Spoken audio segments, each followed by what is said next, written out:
You want to wake anyone up this morning? Nah, let them sleep in. Yeah? Just let everyone sleep in. We pick like a group of people to wake up. We've woken up the MILFs. We've woken up the serial killers. Potential serial killers. Because you never know who's listening. You know, you're just talking to people, and they could be doing horrible things. Like, why don't you wake up Rich Voss? Hey, wake up, Rich. He'll be here tomorrow. Yeah. Can't wait for that show. Hey. Good morning. Welcome to the Opie and Anthony Show. We got a question right off the bat. Oh, my God. Too early. Time. Too early for questions. That's what I say. Paul in New York, what's up? Hey, what's going on, guys? Hey. I was wondering, the Vegas show, did tickets go on sale 1 p.m. their time today or 1 p.m. our time? Well, isn't it all our time, Mr. Hand? Well, you're talking about the O&A Traveling Virus Comedy Tour hitting Vegas April 14th. And then we're going to announce the rest of the dates while we're out there. We're going to do a little press conference. Before sweeping the country. Why aren't you on the first show, Bill Burr? I'm working. Oh, damn okay. It. Vegas.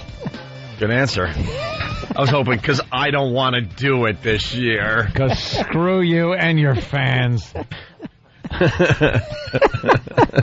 You really wanted to start this show with some No, not at all. No, Bill, stop. I'm just... No, I'd never do that. Just for good radio, I would never try to... April, no, actually, I want you on the show.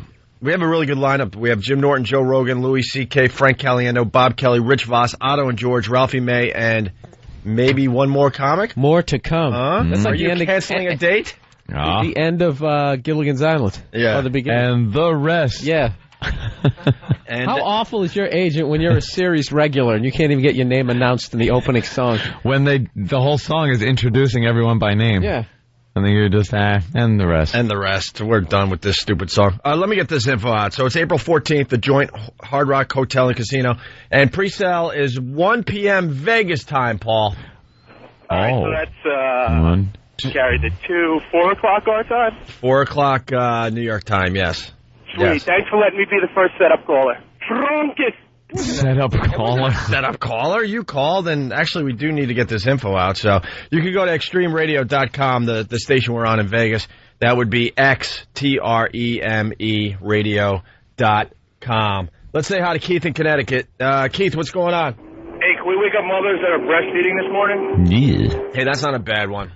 All right, I'll talk to you later. Have a good day. Is that your fetish there, Keith? Yeah. Engorged moms. I'll talk to you later. Wait a minute. And you don't take a peek when you see that out there? No, I try to, avert my eyesight from breastfeeding women. I find it, not repulsive, but it's something that is so not sexual or... Don't you find it interesting enough to at least go, You know what? I got to go with Anthony on this one. No, I find there's it nothing there. Borderline repulsive. Yeah. It really is borderline repulsive. But don't you like looking at repulsive things? No, I'm not like even that. saying that it's hot, but if you see like a young mother breastfeeding, you're taking a look, no? No, wait. Okay, hold on. Now you've reworded the question. Yeah, you started off like you asked. That was listen. like his fetish. That would be easy. I have no problem if it's an ugly mother too, and an older mother, like a mother in her 40s, decide to have a kid late in life. If a woman is breastfeeding, she's one last chance.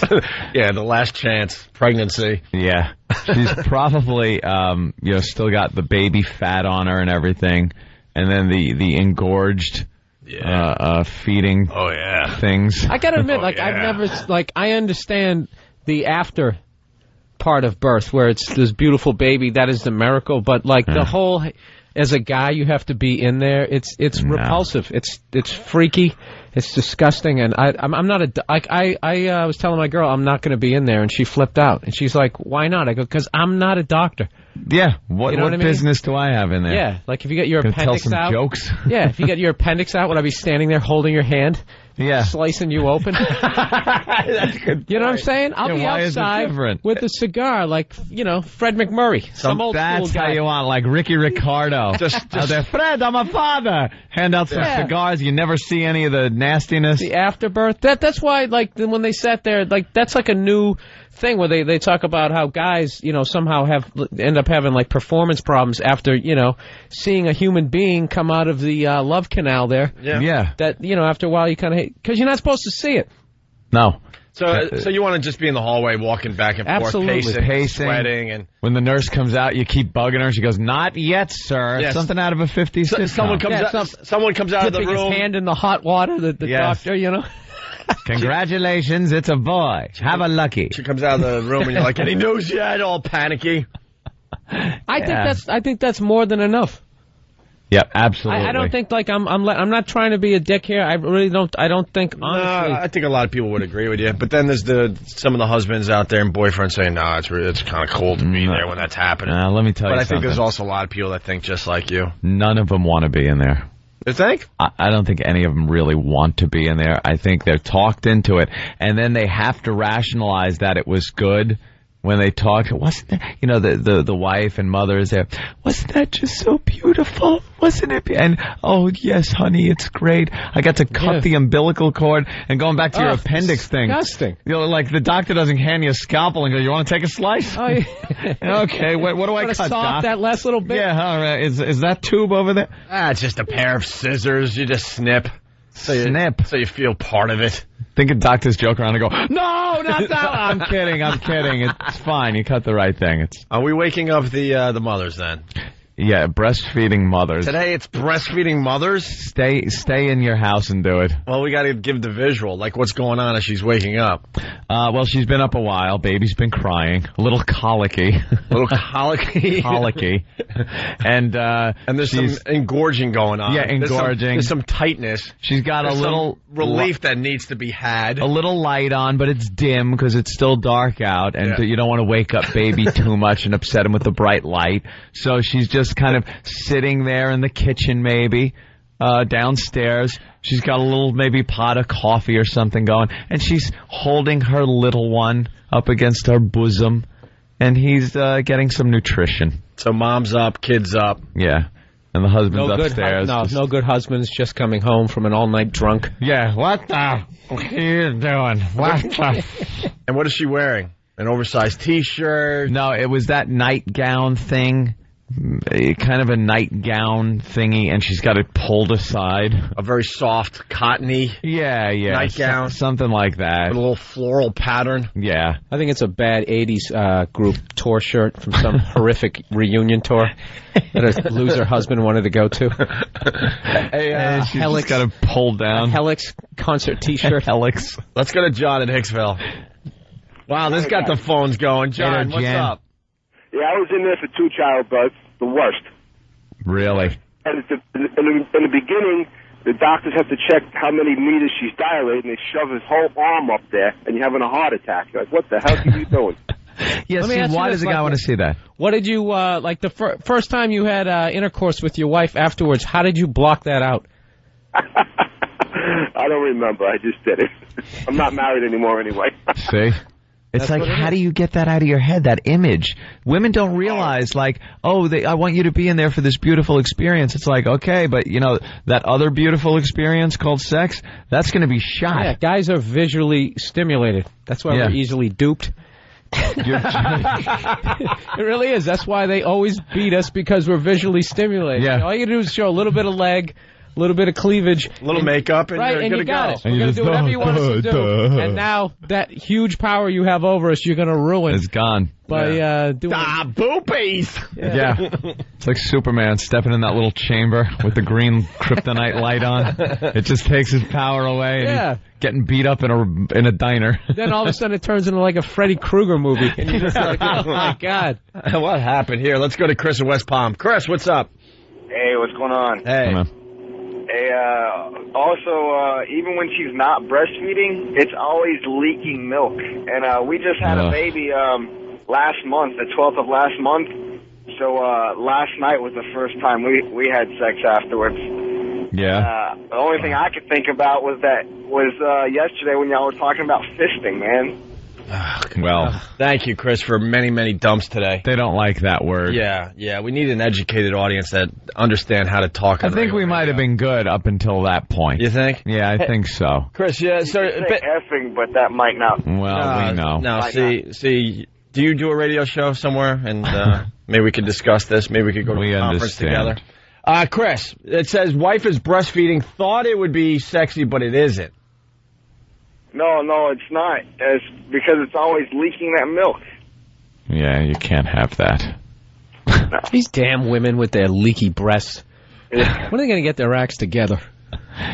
There's just something that happens to them too, like that happens to the female bosom. I'm going to just say bosom today. Bosom. It it gets all distorted, and there's color changes on various parts of it.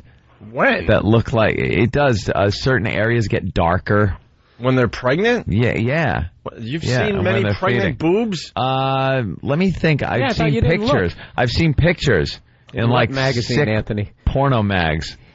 Yeah, porno. But you don't think this program has gotten its share of disgusting pornography?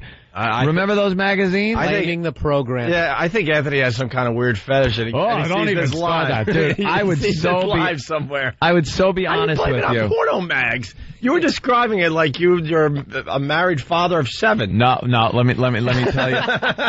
That's some Irish guy. Just can't get off his wife. Well, I'm going. Wait, does he have a kid somewhere? How does he know this? No, let me tell you why. Also, remember the pregnant woman that came into our show and got completely naked because we wanted her to have her baby on our show. Yeah, so we made her run up and down the stairs and do things that induce labor. Yeah, do jumping jacks. Yeah. Her, same thing. When you looked at her breasts, they were very different. You could tell that she was pregnant just by looking at them. There's a certain color change and texture change to certain areas. That's what gave it away, not the big bulge. Well, the big belly does, yeah. But if you, let's say, just take a picture from the breastbone up. Maybe she just had a tumor or something. No, it wasn't that. It's known. It's a known thing. There it is. See, look.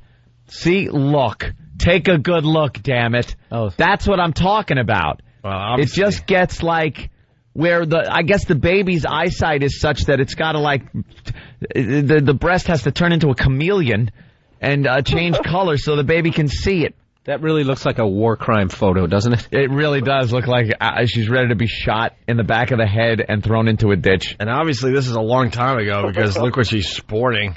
This was back, oh my maybe God, 5, 6 years ago. My God, man! A tribute to Gabe Kaplan. Well, she's 8 years ago. All right, hey, we got a weird call on the line here. Jeff in Delaware. Jeff, what's up? Hey, what's up, guys? Hey, Jeff. Hey, I got a little problem here. I don't know how to confront it. I was checking the history on the internet at my house, and my brother looks at some pretty weird stuff. I saw childbirth fetish, pregnant babies naked or whatnot, and I just don't want him to look at that, but I don't know how to confront him. how old is he? He's 22. Oh, God, I would understand if maybe he was he's finished. 13 or 14, but he's 22 looking at childbirth photos? He's going to be a serial killer. You think so? Yeah. How many raincoats does he own? Excuse me? How many raincoats does he own? None, dude. I think he's a virgin. Yeah. That's kind of a weird thing to be into at that age, that's for sure. It's kind of weird. Wow, I don't know what to tell you. There's definitely, and let me go out on a limb by saying this, there's definitely some kind of mommy issue going on if you're sexually excited by pregnant women or anything having to do with the pregnancy. I think there's some kind of mommy issue where maybe you didn't get enough attention, you're looking for a motherly thing, and that's exciting you. I think you're just into horror films. or that. It's just said, guys. All right, let's go to Brian in Wisconsin. Brian. Yeah. What's up, Brian? We hit a nerve this morning. The phones are never like this early. What's up, Brian? Just want to share the information about the C-section I stand in on my wife there. Geez, when they cut her open, boy, if you ever got a deer, boy, it smelled just like that, and the whole room just smelled like guts. Like guts? God. Yeah, rotten guts, then, if you ever got a deer, just like that. And then he pulled my son out there, and I had the video camera and everything right there. It's pretty cool when they come out, but that stench, boy, it's hard to get over that. Was Sigourney Weaver standing over her with a pistol? No, we've been trying to do for many years. That's a scene from Alien, right? It totally is. Coming right out, and then I'm supposed to have sex afterwards? No, what we've been trying to do for many years, we want to play, like, audio of, the childbirth. All these guys are talking about they have video cameras in there, and they're videotaping, so the audio's got to be on. We would love to hear some audio. From the delivery room. From the delivery room, yeah. We know you guys got videotape. We've been trying to get this done for years because we know there's a lot of screaming and cursing going on. Crying. All that crap. A lot of guys pass out. Yeah. Passing out. A lot of guys see. I'm not used to that. It's like, why would you? It's like going into battle and watching your buddy get his abdomen blown open by a hand grenade. And not only that. You'd be like, oh, my God. And then going, oh, this is beautiful. This is the first time, too. Yeah, first time. You're not even a veteran of it. Yeah, somebody's got like 5 kids. It's like that Barnes guy in Platoon. Yeah. You want to know about childbirth? I'll tell you about childbirth. Take the pain. Take the pain. So, hey, Bill, you read a book this week? Did I? Yeah, I'm reading one right now. Yeah, sure. As we speak. All right, Brian. Yeah, look at you trying to get smarter. You reader. You dumb reader. Hey, it's Dwayne in Detroit. Dwayne, what's up? Hey. Like he hasn't heard that 1,000 times. Hey, guys. Hey. What's going on? You tell us. Let's go. Hey, I'm a father of 6, and Anthony's right there, let me tell you. About the boobs changing? Yeah, yep. And I've been in there all 6 times and probably never wanted to be in there any of the times, but my first time 23 years ago, we were in a birthing center, and you're in there drinking beer and smoking cigarettes, so it wasn't too bad that way. Yeah, he's a seasoned vet now. How old is your oldest there? 23. So, after what kid did your wife lose her figure? It'd be after the 6th. She made it. She was fine up to the 6th birth. Yep. Yeah. This guy just kept rolling the dice. Wow, really? Yeah, she had them all natural, too. Nothing, no C-sections or nothing. Wow. That is. And you said the first kid you weren't even in the room for? No, we were in there. It was at a birthing center, and you could bring beer in. We had our own fridge. Man, we were in there. Bring beer in a card table, your friends. Wait, in the same room that she was giving birth in? Hey, you could have in the same room that she was giving birth in? What's that? In the same room that you were giving birth in, could you be drinking? Yes. All right, because I don't know what a birthing center is. I've never heard that term before, so I don't know if it's like you're in the room with her, or it's a lounge where you go while she's doing all the heavy lifting. He's playing Texas Hold'em on her belly. It's like a living room. You know, it's got a couch and had a bed in there and TV. And she's just screaming? David Koresh. Jesus. That doesn't sound like a lot of fun. That sounds like a cult. It wasn't too bad. It was cheap. See, I didn't have insurance, man. Well, that's what you want. Bucks, cheap. $1,200. Yeah. All right. Is it even supervised, or is it just a hotel room? No, you had no, I was at the hospital. You had nurses. Well, it's like a midwife. A midwife? What year is this? You just got to watch out for the bubonic plague. But, and a guy comes around with a cart if you lose your loved one and you throw him on the cart. A midwife. Yeah, that's well, it was like I said. Who would want to be a midwife? Do you ever see, I've been through the papers a lot, and I never see help wanted midwife. Sure. Where do you find these midwives? No, they're around. I know, that job went the way of like the blacksmith. Yeah, the village smithy or the cooper. The good old cooper. The cooper. All right. Hey, you guys are great. I'm just going to tell you, my kid turned me on to you guys. He's in Chicago, and I work midnight, so I get to catch you every morning. Oh, how long have you been listening? Me? Yeah. Probably about 6 months now. Oh, wow. What do you like about the Opie and Anthony show? I like the new... I love that every time. Though? Don't you want the guy? I love that. It's the Opie and Anthony show. Thanks for checking us out today. It's the Opie and Anthony Show. The phones are just lit right now. Our phone number, 1-866-313-FREE.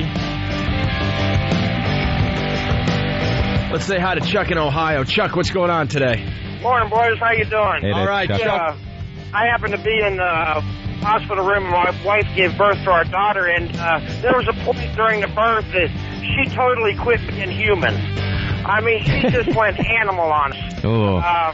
If you saw that movie Total Recall, when they were laying out on the ground, that woman's face, that was my wife. Oh, dude, it was horrible, scary. I think what sucks about this, no one really tells you about this before you go in there for the first time. First timer. The movies make it look so romantic. Yeah. Wrong. And then you go in there and your wife turns into an animal like this guy is saying. She does the stereotypical little screaming and insulting the husband, and then the baby comes out. They wipe it off for 2 seconds, and then it's like cuddling, and you're bent over your wife and new baby, and you're smiling, and it's beautiful. In a nice little blankie. Yeah, it's in its little blankie. They don't tell you that your kid's head comes out and it's pointy and purple and it's a cone-headed kid with all kinds of mucus and other stuff coming out everywhere. And I'm not like trashing women. Obviously, you know. You gotta scream and yell and freak out. Obviously, I would think so. But I mean, do I have to be in there looking at that? Yeah, why look at it? Yeah. Isn't it enough that I'm going to pay child support for the rest of my life? You got to add that nightmare to it. That will never leave your mind. Let's go to Jay, Wisconsin. Jay, what's going on? Yeah, I'm a large animal vet up here in central Wisconsin, and I almost got a divorce before my son was even born because I absolutely refused to go in during the birth. Yeah, you didn't want to go in there, and she insisted? No, I mean, I deliver, calves on a daily basis. I know exactly what's going on. I wear gloves that tickle your ear, okay? I'm not going to be in there and see that with my wife. No way. And it almost caused a divorce?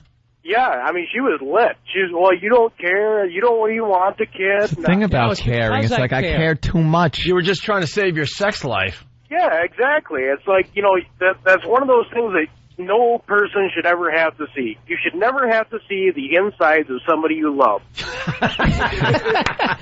You know what I'm saying? I love Words the guy to live by, Lloyd. That's a great point. Man. That's a great point right there. When did that start? Like, as a kid, I know my dad wasn't in there. He was doing the Ricky Ricardo thing. Like Ricky Ricardo. He had the cigar thing. At what point was it the Oprah show? Which one of these horrific shows decided, just put that in women's head that, guys should be in there and see the miracle of birth. They should share the moment. That way you're both in there. And then what guy, the first guy that ruined it for everybody by going, okay, okay, I'll go in. The strike breaker. Yeah, the strike breaker. The scab that crossed the picket line. That wrecked it for all. And went in, okay. Yeah. I've already had that argument with my girl.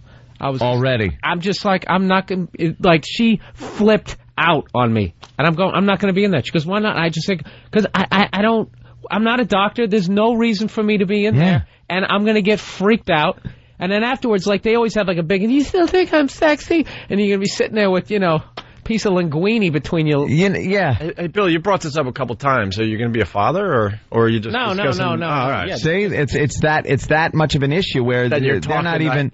You're prepping. We were watching something on TV. Oh, okay, you got to explain. Because people on the instant feedback are like, is Bill going to be a father? Oh, no, because you've mentioned it a couple times, like, this is going on. And you're negotiating. You know what amazes me? I watched it on TV. So it brought up a discussion. And I was just like, she was sitting there, and I just, threw it out there. Okay. Why does the guy have to be in there? And it was just like, what? He just looks at me like, what? You know what amazes me? Take your car to any mechanic. There will be a line that you will not be allowed to cross. You can't hang over the hood and watch the guy work on your effing car. You got to stay in the waiting room while they do an oil change. Or you can't just walk out. They got the yellow lines that, stay out of here. We're doing work. You can't even watch the guy make your taco at Taco Bell. Right. Are you kidding? You're not going to go around back and go, hey, wait a minute. You mind if I put some beans in that burrito with you? You know what's funny about that? I hate going to that Subway restaurant. I hate watching people handle my food. It's disgusting. You just see the person. The worst is like when they sit there and they have like the gloves. They got the gloves, but they do the wipe the side of their nose with the back of their hand. They're like, well, what kind of sub do you want? It's just like, that ain't gonna work. Yeah, I'm out. Do it all in the back with the rats and the roaches where I don't have to see it. Oh yeah. Let's go to Mike in... I'm not looking. Dirty mop in the corner. Yeah, Mike in Jersey. What's up? Hey. Hey. I've actually been through 40s, but the first one was natural, and it came out stillborn. So it was all of that build up for this piece of purple that came flying out of my mouth. Oh my God! Damn, dude. People haven't even had their morning coffee yet. 6:34. Well, I've been up for 4 hours. All right. Well, was everyone expecting this? Was this unexpected? Well, we found out like 2 hours before that it was going to be. Oh my God! Yeah, So you still had to be in there?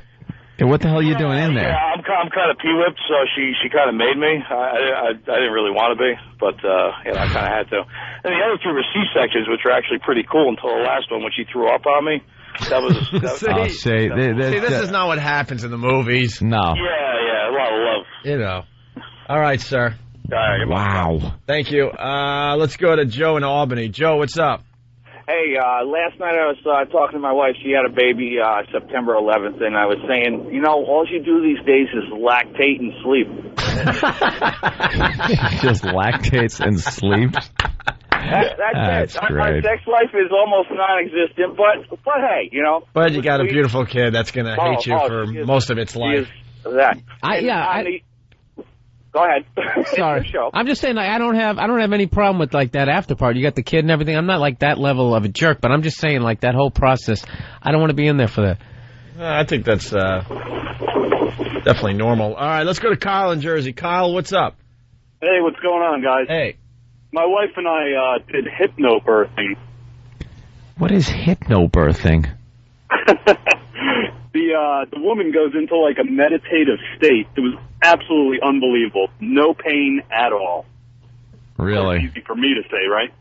They hypnotize her and then she has a baby. Guy with a stopwatch, how did he hypnotize her? Well, that's the thing. Like hypnotizing, you don't get hypnotized. You do it to yourself. You put yourself into that state. Oh yeah. She was in labor for like 27 hours. No pain at all. 27 hours. Hey, Adam from Massachusetts. We're going really fast today. Thank you, Kyle. Adam on the instant feedback. It's like sausage. You don't want to know how it's made, but damn, is it good. Yeah, there's a lot of little things going on in sausage. Hey, here's something they don't show you in the movies. Jeff, go ahead. Hey. Hey. When my wife was giving labor to my daughter, I don't know if you guys know it or not, but when the woman gives labor, she normally craps on the table. And a little bit came out, and I was kind of, holy shit. And I was like, oh boy, all over the place. Now you're Al, don't worry, Al. That wasn't even the worst part. The worst part was afterwards when she gave birth to the placenta. That was a murder scene. That was all over. It came right out, slid right out, all over, blood everywhere. That was bad. St. Valentine's Day Massacre. Yeah, so you have to be there for that. Machine Gun Kelly face down in the corner. I saw it out of the corner of my eye, and I couldn't look at it. Why don't they show this in movies? I don't understand. Yeah. I don't know. Yeah, I don't know either. But all right, thank you, sir. To you guys. Thanks. Well, yeah, because then they have to deliver that. Yeah. Like the baby comes out, and in the movies, like you said, they always show it. It's very romantic, and this. But then, what about the placenta's got to make its way out, and then. What about the doctor who just that's his job every day? He just looks at that nightmare, and I wonder if like he's numb. Well, yeah, when he walks down, he looks at a hot chick. He just thinks that sound effect that he just it just ruins it for him. By the way, that guy, because he got dumped out, because the woman's pushing. There's other things that may other bodily functions happen. Defecation. Right. All right. Let's go to Chris on Long Island. Chris, what's up? What's up, man? How you doing today? All right. Hey. Yeah, my wife, we got 4, and she's actually having our 5th right now. But the first one, they had to do the episiotomy. Oh, yeah. You want to talk about being a man after that? What is that? They got to cut her from, the bottom part of her gimmick to the top part of the other gimmick. Go in there after that. the top one. Yeah, they knock out a wall. They put an addition onto the house. They knock out a wall. We're going to open up the room. It's going to look so turn nice. The garage into a second bedroom. Childbirth just proves that women are much tougher than guys. Can you imagine? We wouldn't be able to handle this. Oh, God. Thank you, E-Rock. Look. Wow. Thank you, YouTube. Whoa. Hey. Hello, fella. How did that huge kid head come out of there? God. Look at that. Look at that. Hey. Look. I'm not even going to look. Oh, God. It's not even human. Wow. They can show that on YouTube? All right. Pop in Childbirth in the YouTube search engine. That is absolutely something out of a science fiction. Oh, my God. That's science fiction. Oh, no. Oh, God, you got to be kidding me. There's the placenta. Oh, my God. I swear to God, the doctor should literally be wearing that Jason mask from Friday the 13th. Oh, my God. I can't look at that. I can't look at it. Oh, God. He just pulled like a ribeye out of there. Dude, you know what would be funny if you were the dad and you actually reacted like that? You were there going, oh my God! Oh, I'm sure they do. Hey, man, we learn half our crap from movies, and they're doing something wrong. That could have gone right on the grill as a London broil. That was disgusting. That looked like something, like those quick little dirty Chinese restaurant with the filthy bike in the corner. You don't even know what you ordered. One of those pork strips or something. Yeah, what the hell is it? Let's go to New Hampshire. Brian? Oh. Hey, what's up, guys? Hey, Brian.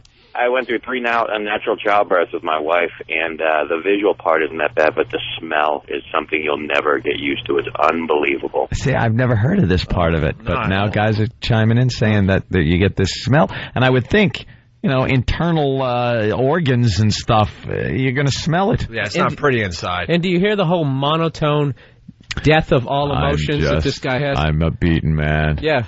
It's wrong. It's wrong in every level. All kinds of liquids and solids come out, and you wouldn't believe what they smell like. Ugh. That smell. Oh, thank you, sir. God, people are loving this subject. Tony in New York, what's up?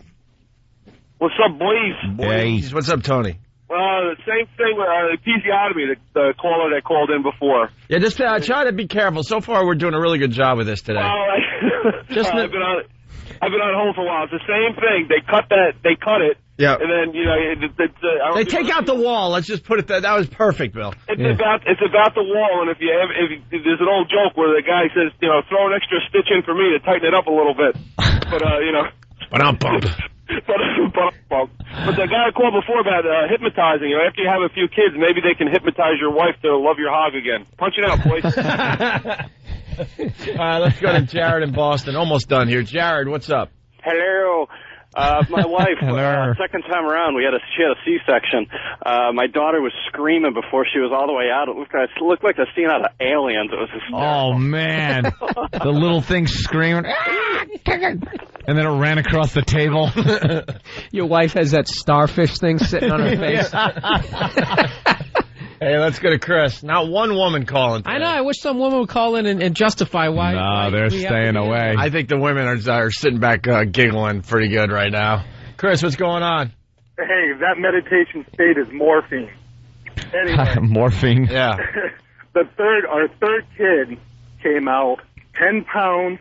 I'm sorry, 10.5 inches, 28.5 pounds. After that monster came out of that. Wait, your kid? Hold on, your kid was 28 pounds. The record's like 15. He was 28 pounds. No, I've never heard of that. It's not. Your kid could not be 28 pounds. Look up world record baby weight. Are we talking to the world record baby? I know. It comes out, it's already wearing like Kevin Garnett high tops. He came out. Already got a contract to the NBA. He came out like he was 6 months old. 28 pounds. To God. Did you hold it up like you won a fishing contest? Dude, we're looking at a big we're looking at the record at 14.5 pounds. He was born in Jacksonville, Florida. 28 pounds when he was born. But dude, we're looking at like the record. We're looking at the record babies. And the 14.5-pound baby is a monster. It's the big Chinese guy from Bloodsport. Ridiculous. You're talking double that size. Yeah, your math is wrong. Yeah, I think your math is a little off. All right, boys. I understand it was a big baby, but 28 pounds is safe to say impossible. Yeah, did she have triplets? Huh? Did she have triplets? Yeah, then I could joined say. at the head. Then I guess technically they were 28 pounds. Not like sausage links. All right, boys. All right, man. The worst part was when the midwife came over. Yeah. And she pulls the boy out. They get him over on the table, and she goes to put the basket down to catch the placenta. She put the basket in the wrong spot. Hits the ground. God-awful smell. God-awful sound. Wait. I almost lost. Wait, there's catching involved? Yeah, they've got to catch the placenta down at the bottom of the bed. Does everyone put on, like, catchers masks and stuff? I'm just Boys, picturing I'm getting something sick. that looks Goodbye. like a liver. All right. Yeah, exactly. out. It's like, here's your liver. Walk. Well, we got a girl. She's brave enough to call. Oh, good. Sarah in Boston. Sarah. Hey, boys. Hey. Hi, Sarah. You guys were talking about midwives. Yeah. A midwife is not something that's old. The midwives still exist today. I said it sounds like something out of the Dark Ages. Right, it's not. Midwife. Do you think a guy should be in the birthing room? Damn right. Why? They don't make it. Because they don't make it. So what? We didn't create women that you guys have to go through that. You should be mad at God. Don't be mad at me. Yeah, you know. You wanted it too, man. But see, I think the guy's motive is that they're trying to, save the sexiness and save the sex life. Yeah, believe me, it's for you. It's for both. If we have to go through it, you should have to be there. Why? Oh, God. Do you see what I'm saying? Like, women's whole focus in life is to make us have less fun. Yeah, we have to be miserable because we have to go through this, so should you. Because God made you that way that I have to stand there too. Yeah. That's right. Whose idea was it to have the kid?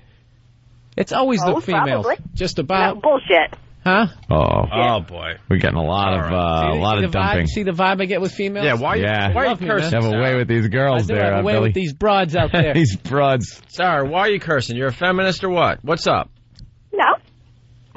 No. Well, don't you think that maybe you should decide as a couple or what? Well, most people do. You really think that every guy should be in there, in the delivery room? Yeah, I do. Are you hearing these horrific stories? It's changed these guys' lives. They don't want to have sex with them anymore. They don't find them sexy. And to be honest, it's not a joint decision. It's a demand that you're going to make, and that's why the guy goes in there. No, I guess there's guys out there that want to see it. I guess there are people, but it's got to be a minority. Which is fine. Yeah. But like, I don't understand why if you don't want to be in there as a guy, it's like I don't want to see a small human. The problem is you can't really love canal. The problem is you really can't negotiate. No. Well, yeah. You really can't.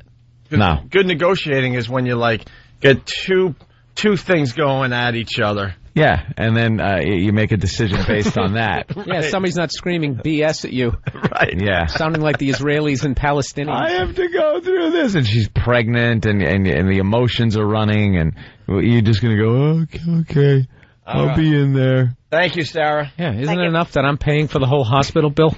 Don from Buffalo makes a good point, that she was saying that the girls have to go through it, so the guy should be in there. But Don from Buffalo on line 3. He makes a valid point. All right. Don? Yeah, hey, what do we think about women coming in and holding our hands while we have our prostate exam? There you go. If we have to go through that, I bet you. How about the ladies come in and join us? I bet you women. I bet you women. I'm gonna just guess laugh at the prostate exam. Totally. They just but you know what's funny, laugh at it. They'll never look at you the same again. Right. See? I made those polyps. You should be there to support me. Thank you, Don. I don't think I'm going out on a limb, but I think the average woman laughs at the prostate exam. There's nothing. Because we talk about that on the show too. Like, it's horrific and all that, and women are like, whatever. Plus, I've been trying to think of a scenario that you'd make a woman go, and there's nothing that can top childbirth. No, because it's just so full of blood, guts, screaming. It's war. It's like war. It's the same thing you hear. Blood, guts, screaming, and then you leave a different person than you came in to it. That's warfare. It's friggin' shell shock. Exactly, and you're sitting there just staring out at the backyard for like the next 9 months. Oh my God, you come back smoking a cigarette, just. Oh, Jesus Honey, Christ. Would you like a Pop-Tart? Have like a flashback. You got another son, he's just sitting there asking you, what did you see in there? Don't ask me about it, son. She never talks about it. Yeah, never talks about it. It was hopefully you'll never horrible. have to find out. Yeah. I did it, so someday you won't have to. Boy. It is. It's the same thing as war. You're seeing somebody you care about being ripped apart with blood. That's a good trade-off. Like, guys have to see action in war. Yeah. And, you have to give birth. There you have to give birth. There, that's how the world works. But then again, if you're not a veteran, then you have to go in. Yeah. All right, really fast. You worked at the motor pool. Really fast. The Guinness Book of World Records says the heaviest baby ever was born to Anna Bates of Canada in 1879. It weighed 23 pounds. And that guy swears his was 28. And that was what year? 1879. 1879, so he broke the record from 1879, but no one knows about it. Yeah, let's go to Kara from Connecticut. Liar. Kara. Hi there, guys. I've never met a friend of mine who feels this way, but I've been mystified about this my whole life. Why a woman would want their husband in there to see them and what they go through, and everything that's been mentioned here on the radio is true. The smells, the visual effects that give you a lasting imprint, it's never going to go away. Why do you want your man to see you this way when it'll taint his image of you sexually for your whole life? See, Kara's cool, because, don't you want to save your sex life as well? Absolutely you do. The childbirth... You never want your significant other to have something on you. Like, I've seen your insides, I've smelled what you could produce, I've seen, Yeah.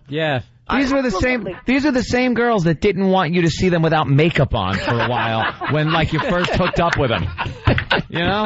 What the hell? No. Jesus. Or they're phantom poopers. Yeah. Your girl's a phantom pooper, but... I never see her go. But yeah, I don't know, but when she delivers a kid, you have to be in there and see everything. Now you have to completely ruin it. That's funny. They want, emotional support, but why can't they just wear, an earpiece? And I can talk, in a walkie-talkie. Yeah, how's it going? Like they're calling in an airstrike. Going good, baby? Yeah, roger that. We're dilating, and we should have baby at, I think, 0300. Roger that. We'll be standing by. 2 clicks to the left. 2 clicks. Yeah. I'm a married female, and I have 2 kids now, but my brother told me years ago, which I didn't need to be told anyway, that no matter what a guy tells you, it's not going to go away. They're going to see this in their mind, and it's going to be in the background. It doesn't mean it changes his feelings for you. It doesn't mean that you can't have a physical relationship, but it's always there, and it's somehow his vision of you sexually tainted. Post-traumatic stress. That explains that numbed look on a married guy's face as they're walking through the mall, Oh, that He's look. Excited. The 1,000-yard stare. Yeah. Just walking through. He's just looking holding her hand and... Oh, I saw it. I saw her inside. It was terrible. There was stuff coming out of everywhere. It was. He passes by Victoria's Secrets and just goes, no need to go in there. Right. There's no need to even go in there. He gags when he sees a thong. Oh, he passes by a pea pod, one of those maternity places, and just starts shaking. That's what she was wearing. Oh, Jesus Christ, help me. All right, crotchless panties. He pictures a head coming through him. Hey, Kara, thank you so much. Oh, you're welcome. I'm with you guys. God bless Kara.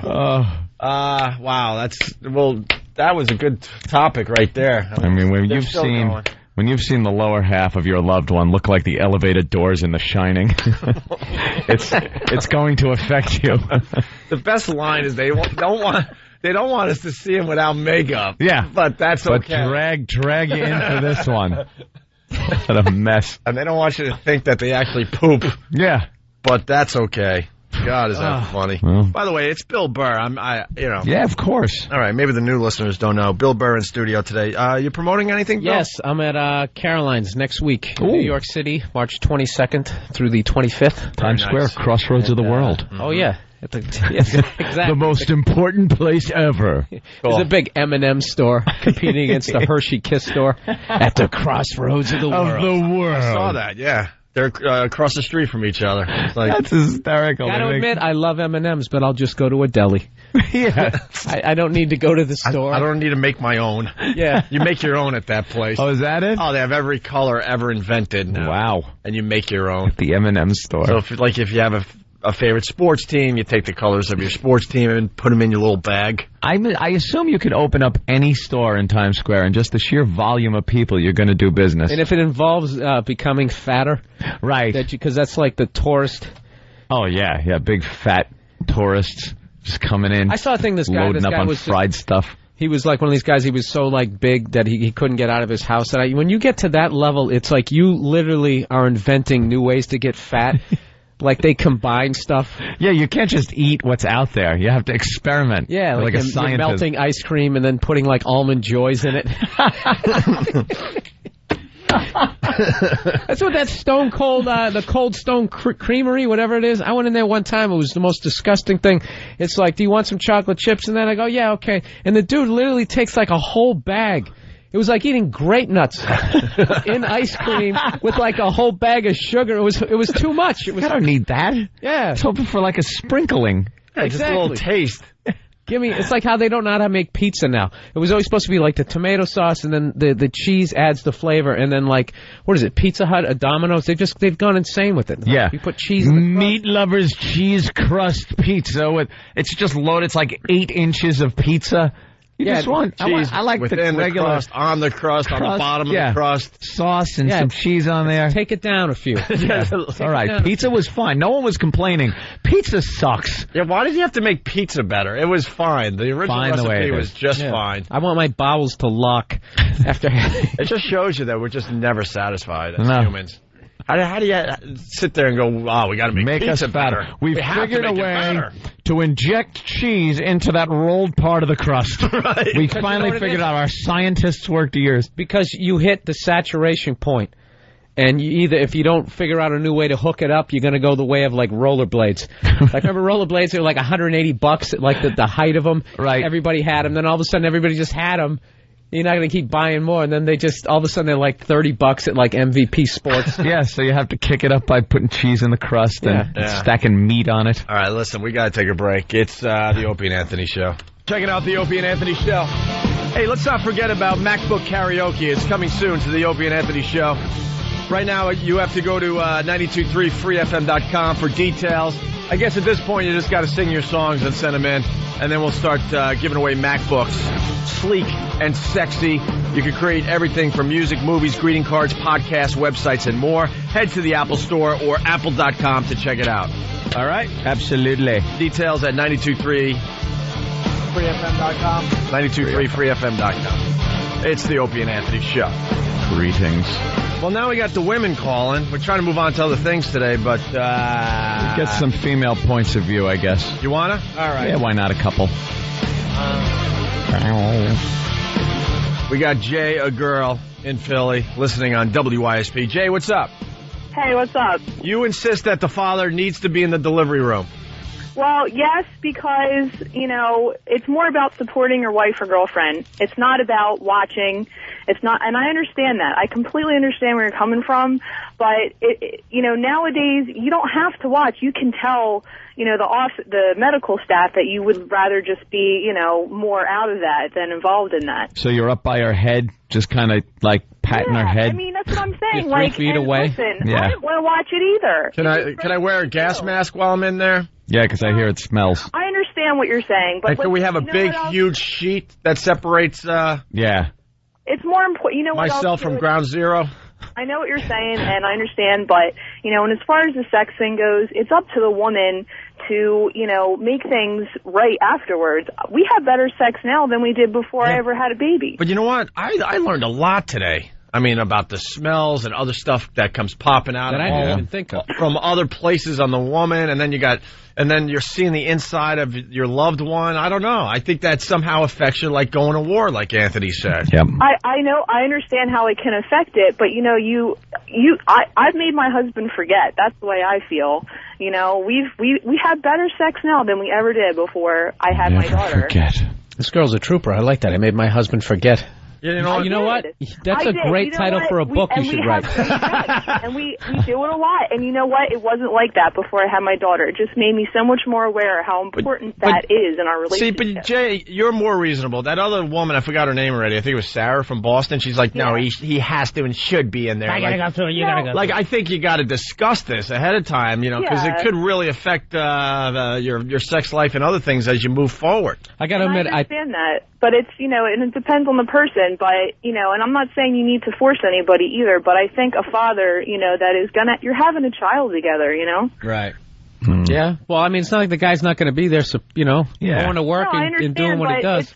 It's about supporting your loved one. I mean, we're going through it, you're going through it. Yeah, he's back in a couple of minutes. else. The second, you know, the action starts, he slips out, and then the baby comes out, and then he's back in the room, and everything's fine and dandy. He just wasn't there for that part. I got to admit, this girl might be able to talk me into it because she's reasonable. As long as somebody's reasonable and she's, you know, I'll make it better afterwards, she might be able to do it. And I think that's all guys want is for you to be reasonable and discuss this like a human being instead of like, no, if I'm giving birth, you're going to be in there. You make a couple trips to the adult store and get some nice lingerie, and he forgets all about it, trust me. Right on.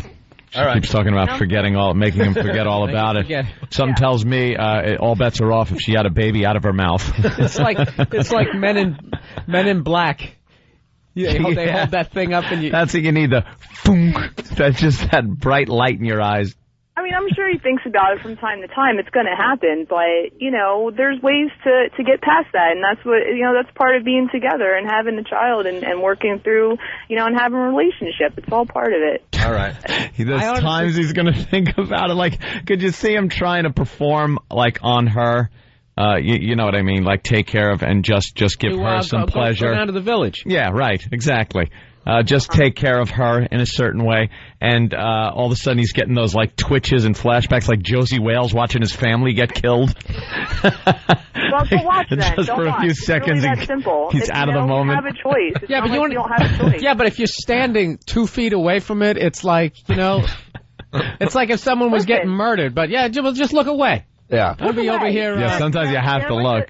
Share with the people at the hospital that you don't want to see it, and you'd rather, and share it with your wife. You know, I'd really rather not see it. And if you're just, as long as you're there, holding her hand, she will understand. Yeah, but Bill brings up a good point. It's just a few feet away. It's like, look at people. They rubberneck car accidents. Yeah. If something's going on, you might, inadvertently not be able to resist the temptation to take a peek at the wreck. With that, that's 3 feet away. Hold on. With that said, Henry from Manhattan on the instant feedback. Henry. BS. I was up at her shoulders, and I still saw the placenta blow like a fire hose. I yacked. Listen, it's disgusting. It's absolutely disgusting. You know what happens, and I understand that. I'm not disputing that, but all I'm saying is it's so much more important, I think, just to be there and. I think women should have to give birth in the middle of a car wash. Oh, so everything's nice and squeaky clean? No, I got just blasting all sorts of air and suds and water. And there's those air fresheners hanging around. There's those strips of foam that go back and forth on her. Wipe her Your off. woman's going to resent you for not being there. As soon as she starts dilating, man, start up the car wash. Well, just keep cleaning and buffing and a couple of Mexicans with a vacuum. Right. She just said a woman will resent you if you're not there. What about the fact that the guy's going to go to work, earn money, and support the baby? Doesn't that count for anything? I went to work 2 months after I had my daughter, and I worked right up until the week that I had her. Jeez. Okay. What'd your husband do? I Nothing? mean, you guys, yeah, but it's not our fault. God made you do this, and then breastfeed and all that stuff. And on that This girl's topic, annoying me. I You never can't get a did word that in now. No, I like her, actually. I do like her.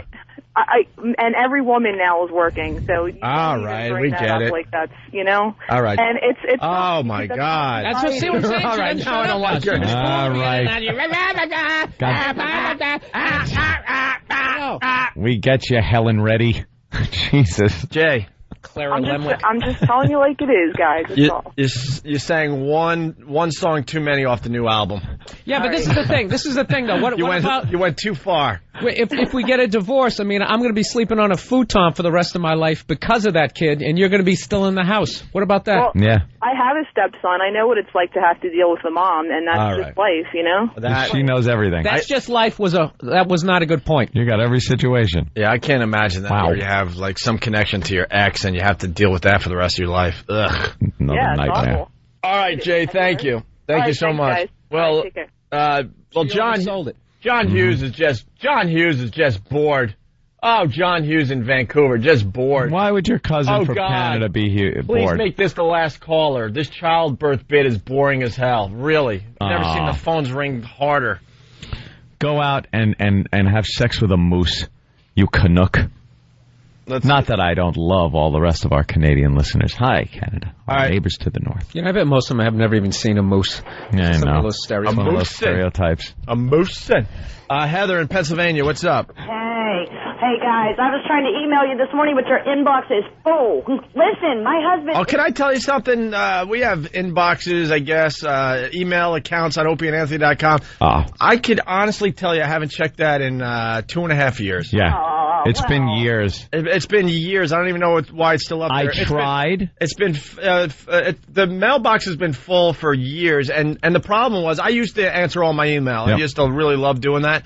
But the spam just completely took over. And don't talk about spam filters. They don't work on this. No, it just destroyed that email account. We got to get new ones and maybe start interacting a little more with you guys. But go ahead, Heather. I wanted to let you guys know, I know all those women out there want their husbands in the birthing room with them. God bless their hearts. But men are just generally wusses. Give them an out, ladies. They don't want to be there.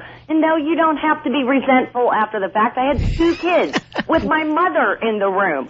My mother, God bless her heart, thought to ask the doctor for an extra stitch when they sewed me back up.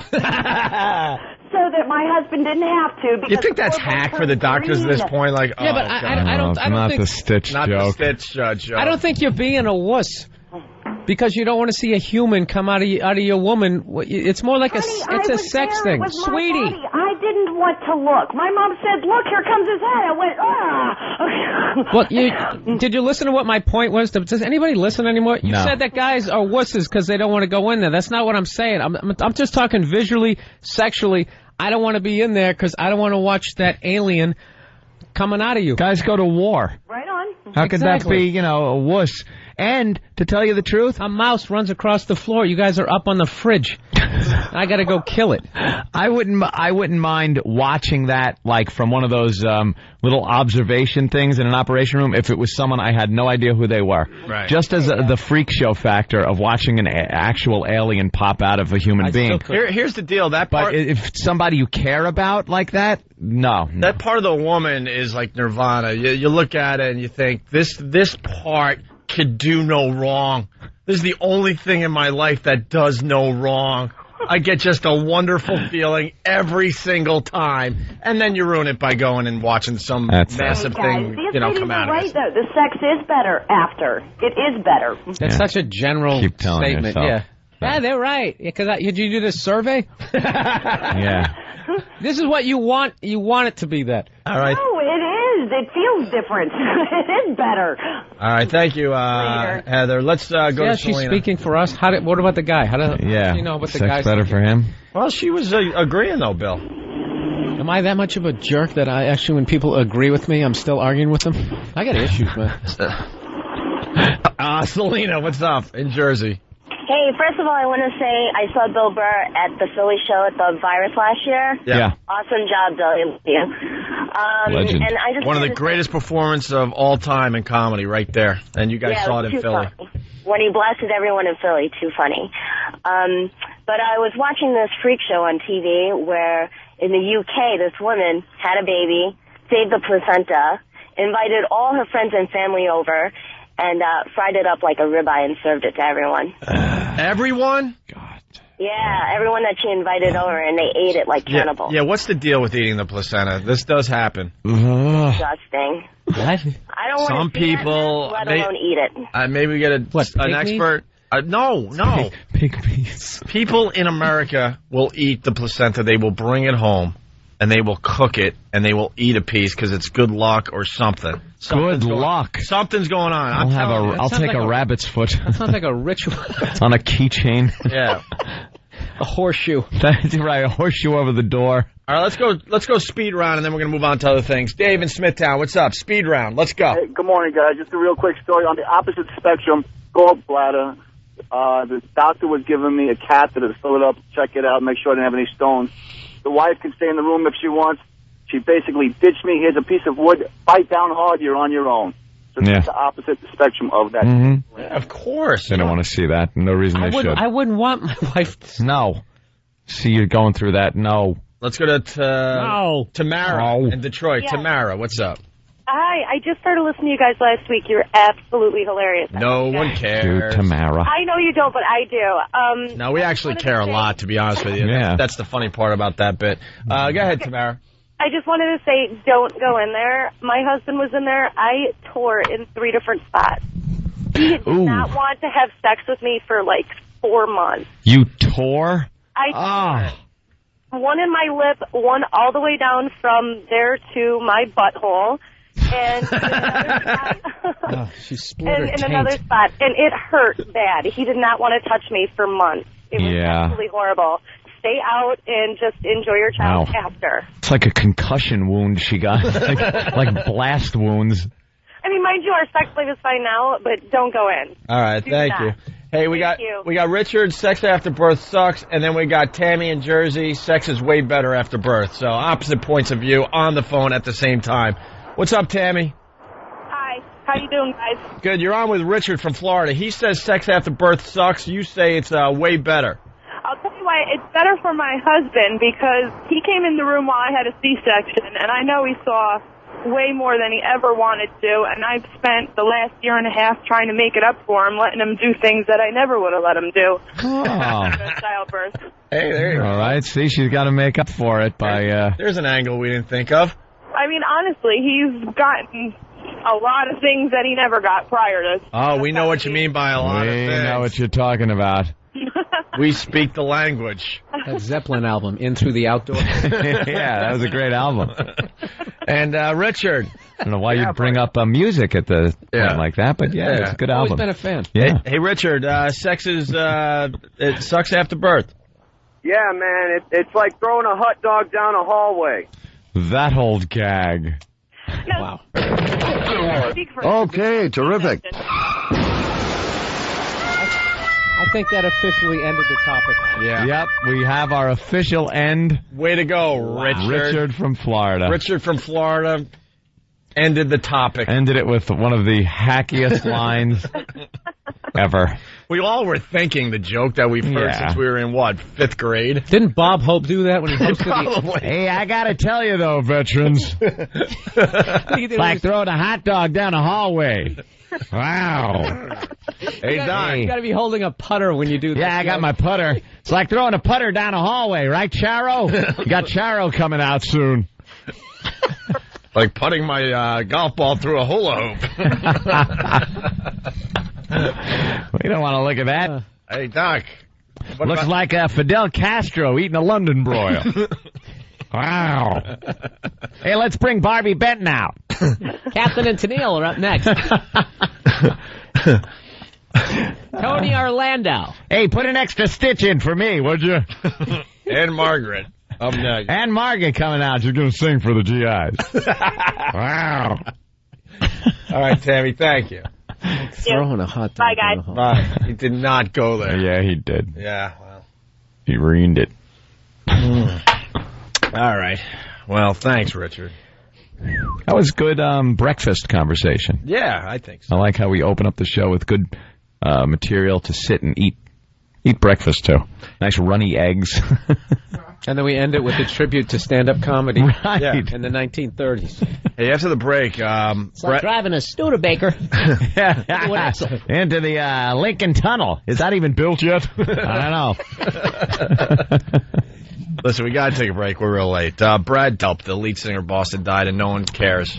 Which amazes me because he was unbelievable. A lot of mystery. We didn't know how he died. Well, the Boston Herald is telling everyone how Brad Delp died, and it's he killed himself, and you're going to find out how next. Oh, a little odd. A little different than how. Let's just put it this way: he didn't do a Richard Jenny. No. He got a little creative with his own death. Yeah. And we'll tell you next. It's the Opie and Anthony Show. You see that recent picture of him, though? Yeah. Wow, that's a little odd. He looked a little different than when we saw him back A lot in the different. day. He looked like a homeless guy. Kind of looked like Aquaman. You know, Jethro Tull cover. Jesus. Oh, Aqualung. Jesus, yeah. I was like, Aquaman. What? I know. How could it be Aquaman? I know I'm saying it different ways going, wait a minute, this still doesn't make sense to me. Yeah. Hey, it's early. Either that or he had kind of a Rob Zombie look to him. Yeah, he had a little Rob Zombie in him as well. Well, the Boston Herald is reporting that he committed suicide. And he did it this way. Brad Delp lit 2 charcoal grills in the bathroom adjacent to his master bedroom. Okay. What a way to go. And committed suicide, you know. Carbon monoxide. Poisoning or whatever, right? Yeah. It's like running your car, you know, kind of a thing. But he did it with barbecues. Charcoal grills. A couple of Webers in there. You have to roll them into your house? Yeah, you really got to think that out. It's like, yeah, let me get the lighter fluid. Oh, damn, the coals won't start. And then what, he just laid down in bed and closed all the doors and windows and just... Yeah, you wait for it to fill up with toxic gas, I guess. That is a little weird, right? I guess you're not thinking straight if you're going to, you know, kill yourself. But still. What kind of smoke? Is that like black smoke? Or is it just sort of a clear? I think it's probably clear. You don't get black smoke. You don't get black smoke from a barbecue. Hey, when I do it, you do. Because this happens all the time with in the winter. Usually see it some low-income housing project. Some idiot decides to keep his kids warm with a hibachi and brings it into the bedroom and closes the windows and, you know, the family dies. Yeah. People don't understand that, you know, burning something is going to, you know, give off gases and eat up the oxygen in the room. I'm an idiot. I do that. You would do that. I've taken no science classes in my life. It's like a log, but it's cleaner. It's got wheels. Just like a log. Why do you think you have a chimney in your fireplace? Even a log will kill you. I live in a place where I honestly never knew that. I just thought you didn't want your furniture to smell like sooty. So that's coming out today. God, what a dope I am. I'm not even joking. I had no idea. Yeah, that'll kill you. Hey, Patrice's worst nightmare happened last night on American Idol. Is it his worst nightmare, or is it I don't know. Just in the back of his head, maybe he's happy? Do we have to wake him up again? Can we call Patrice real fast? Bill Burr, are you watching American Idol? No. No, not at all. We take a peek, because I guess we have to kind of be, you know, up on all this stuff, and Sanjaya did not get kicked off last night. Nope. The little Indian dude. He made it at least another week. The little feminine Indian dude. Yeah, he has no business being on the show anymore. Mm-hmm. Like, he should have got kicked off a couple weeks ago, easily. He's really a bad singer. But they keep voting for him. America keeps voting for this kid. They can't get enough of this guy. I think the young girls like him because they don't understand homosexuality. And Patrice is bothered. Patrice came in here last Friday to sit in for Jim Norton, walks into the office real early, still sleepy eyes, and goes, I need Sanjaya to get kicked off American Idol so the healing could begin. Because he's feeling things he doesn't want to feel because of this kid. He finds him so beautiful that he said that if you just walked like arm in arm with him and your friends saw you, they wouldn't think you were gay. Because he's just, you want to take him to the movies, you want to cuddle with him. So Patrice is just taken with him. And Sanjaya teases everyone every week with all different new hairstyles. He's had different hairstyles. He blows it out straight, or it's curly like a perm. One week there's highlights in there, and he likes his big doughy eyes and the white teeth smile. And Patrice is just completely taken with this young boy, and he doesn't want to think about him anymore. He just wants him kicked off so he can start the healing. There he is, hula. He's hulaing. He's showing one of his secret talents, which is doing a hula dance. And Patrice is just like, Completely taken with him. He's begging America to stop voting for this kid. He doesn't like feeling what he's feeling. Wow. Yeah, exactly. Patrice says he's so feminine that if you walked around with him, you would not be considered gay. And he didn't get kicked off last night. They kicked off a guy that apparently it was a backup singer. Yeah. Almost a pro, you know? The kid, go ahead, sorry. And they kicked him off because he forgot some words to the song he was singing, and he had a pretty big, what they were calling a Peter Brady crack. I think the guy toured with Christina Aguilera and some big names in the music industry as a backup singer. He has way more talent than Sanjaya, but he doesn't have the sex appeal. We got Patrice on the line. Patrice O'Neill. Hey, what's up, man? Hey, Patrice. Well, how you feeling this morning now that Sanjaya is good for another week? Well, I was upset for a second, but I'm just coming to grips with it. Yeah, you got it. I mean, after a while, he's just going to melt your heart anyway. He's going to melt your heart, this kid, man. And, people, of course, you start saying this stuff. People send MySpace pictures. Yeah. And I look, and it's like, you go, oh, these ass, blah, blah, blah. But you look at him, and you go, he is as pretty as legend says he is. It's like he's legendarily pretty, and he's not going to get kicked off. I'm telling you, I'm sitting there, I'm shopping for birthday cakes for his 18th birthday. I'm going to find out what his birthday is. Yeah, because he's 17 years old. Yeah. And I'm starting to think maybe there's some kind of angle where Patrice is infatuated with him because he almost looks like a Brazilian girl. Look, I don't want to break any statutes because he's only 17, and it's just when sometimes you turn away, and how you gay joke, you know what I'm saying? Yeah. Gay joke. Sure. It's beyond.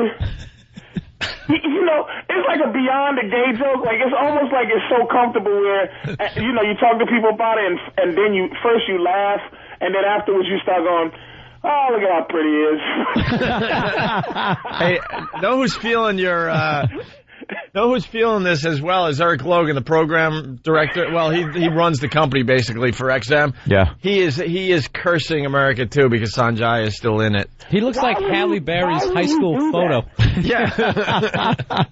Why would even he has to understand that this kid cannot get voted off until it's really down to where America goes, I cannot participate in this fiasco anymore. The kid that got voted off, you can vote him off because, first of all, the reason America voted off is because the kid was arrogant. The backup singer dude, he's an arrogant guy who goes, look, I know what I'm doing. So people are ready to just get an arrogant Negro bumped off for the people who are voting. The next is that the other white girl, and Sanjaya is going to make it, and then the pretty black girl. Sanjaya's going to make it at least 4 more weeks. And if he makes it through next week, then he goes on tour, because the top 10 go on tour all over America. So he's definitely going to make it another round. And he has no clue how awful he is. He just keeps smiling with those big teeth and... He does have a clue. He knows. You should see his sad little watery eyes every time he makes it through. Wait, so you think he's playing America like he knows that he's really awful, but he also knows he's smart enough to know that America will keep voting for him as long as he, stays looking pretty and changing his hairstyles and stuff? Well, these people have stylists. They have PR people. They have everything. They run the gamut. And if no one's telling him, keep being you, an awful singer with this little charming little child thing you got going on, he should just sing. He should sing only songs that little white girls would sing in talent shows, like The Sun Will Come Out Tomorrow. She should sing only songs from Annie. and he should sing Somewhere Over the Rainbow, just all those heart-wrenching songs that sound good no matter who sings them. Songs that give you hope. Right. And then at the end when he goes, tomorrow, tomorrow, and then at the end just go, I love you tomorrow, and then just cry. Yeah. Just start crying on stage. I believe Osama bin Laden could sing Somewhere Over the Rainbow, and he would get people getting teary-eyed in America. it's that type of song. He's going nowhere, and the longer he stays... Dude, you got me watching this show more than I would normally watch, and I was laughing so hard because they're playing us too because they were the last two left. They had to send one person home, and it was Sanjaya and the other dude, and I'm like, oh God, this is so obvious. Sanjaya made it again. Yeah. And if I wasn't so tired, I would have called you again to laugh at you. And he's clearly an awful singer. Yeah, yeah. Bill, it's not even close. He's got no power to his voice. He can't keep on key. Is that Bill? Yeah, Bill Burr is in today. Have you seen it? No, I don't watch it. Have you seen the kid? Yeah, we watched I a was few video just saying, clips. he looked like Halle Berry's high school photo. Wait, here's the song. Here's the song he sang, Bill, just to get you up to speed. Right. You decide. He sings "Ain't No Mountain High Enough." Ain't no mountain high, ain't no valley low, ain't no river wide enough, baby. If you need me, call me, no matter where you are, no matter how far. Just call my name, I'll be there in a hurry. You don't have to worry, 'cause baby, there ain't no mountain high. And the backup singers drown him out. He's got no power. His little lungs. That's all backup singers.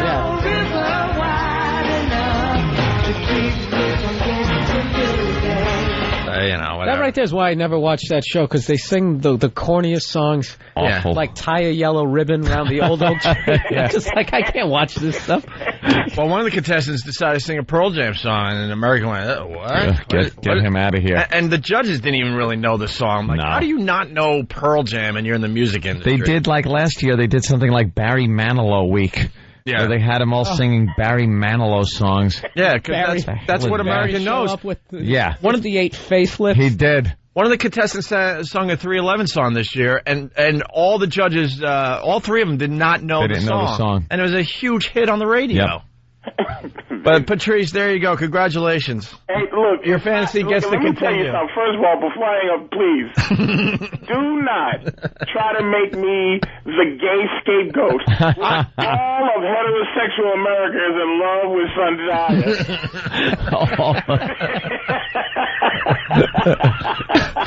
Well, you might have brought it to all of our attention. You can make me the Eric Logan can make me the scapegoat. You can, but before you take your Tylenol PM, you pop it right after Sanjaya. You're making us all feel like it's okay. Like it's okay to have these feelings. We're looking at a picture of him right now. He's got a neck like a gazelle. It's not his fault he was born a boy. Look at Patrice. Jesus. All right, Patrice, thank you. Take it easy. Not that it matters now, but here's the announcement from last night. It's quick. Brandon and Sanjaya. Here we go with the results. After nearly 28 million votes, America has decided that Sanjaya, you are safe.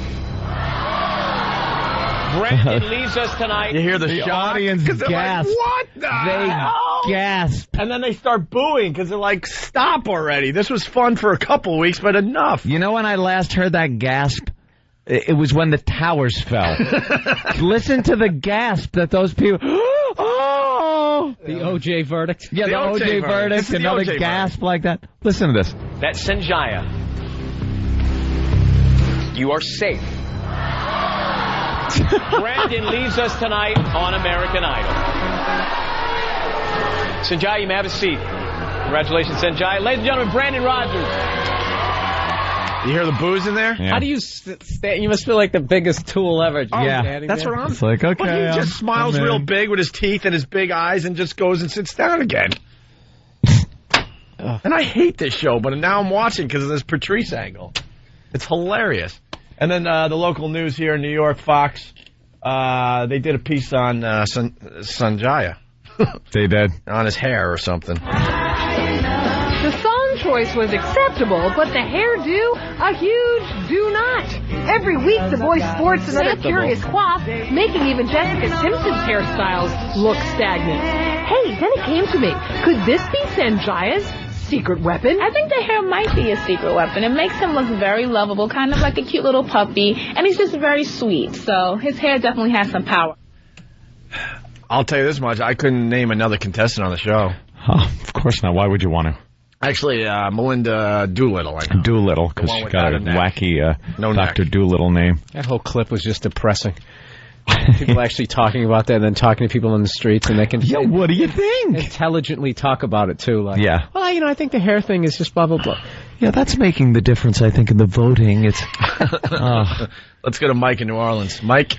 Hey, good morning, guys. How you doing? All right, Mike. How are you? Oh, just another day. My girlfriend has a theory, and I'm starting to believe her, and it's only a matter of time, I think, before all of America does it. This is your doing. I think Sanjay is going to be calling your show saying, please, stop voting for me. We certainly have given him a lot of attention, almost from the get-go, as they like to say. The get-go. Sure. So who knows? But I'm pretty convinced that this is the pest doing. I would like to think that. I don't know. I think, a lot of Indians, there's a lot of Indian people voting for him. They kind of, I think the Indians and the gay are voting for him. Gay guys are voting for him. The little girls are voting for him that think he's cute. And I believe the construction workers, too. Yeah, construction workers. No, when you give your kid, if you give your daughter, like, a slutty name, she becomes a slut. And I think if you give a kid a sexually ambiguous name, like whatever the hell this guy's name is. Yeah, what does that mean? What does his name mean? Moccasins. Sanjaya. Yeah, that is a name that's kind of like, what? Suede. You wouldn't know that if you fill out a job application, you would look at the name and then you'd have to look at the sex and what's circled. I would think it would be a girl with one of those fake diamonds in between her eyes. Right, exactly. Sanjaya. Oh, that's a pretty name. We need a new secretary. Whoa. Hey. I can't hire you, then he starts huluing. All right. Yeah, all right. You're girl enough. The hula. More people vote for American Idol than vote for, the President of the United States. Yes. It's a sorry state of I found out what it affairs. means. You know what his name means? It means scrunchy. Scrunchy. There you go, bro. Chris in Jersey, what's up? Hey, I come from a little town called Lodi. It used to be called, Lodi, lots of damn air. Sorry about that. Italians, now it's lots of damn Indians. And, the biggest production company out there right now is Bollywood. That's who's voting for them. It's all the Indians that are immigrating into the country. Bollywood? Bollywood. Is that what they call it? Yeah, they call it Bollywood. It's Bollywood. It's kind of funny. It's not Hollywood, it's Bollywood. Yeah, it's a big movement. Yeah. Well, I guess there goes our idle talk. Thanks, Chris. Yeah, thanks, Chris. You just ended our... I like that. We have a segment until a caller completely ruins it, and then we just move on. And then we regroup by doing this. Hi.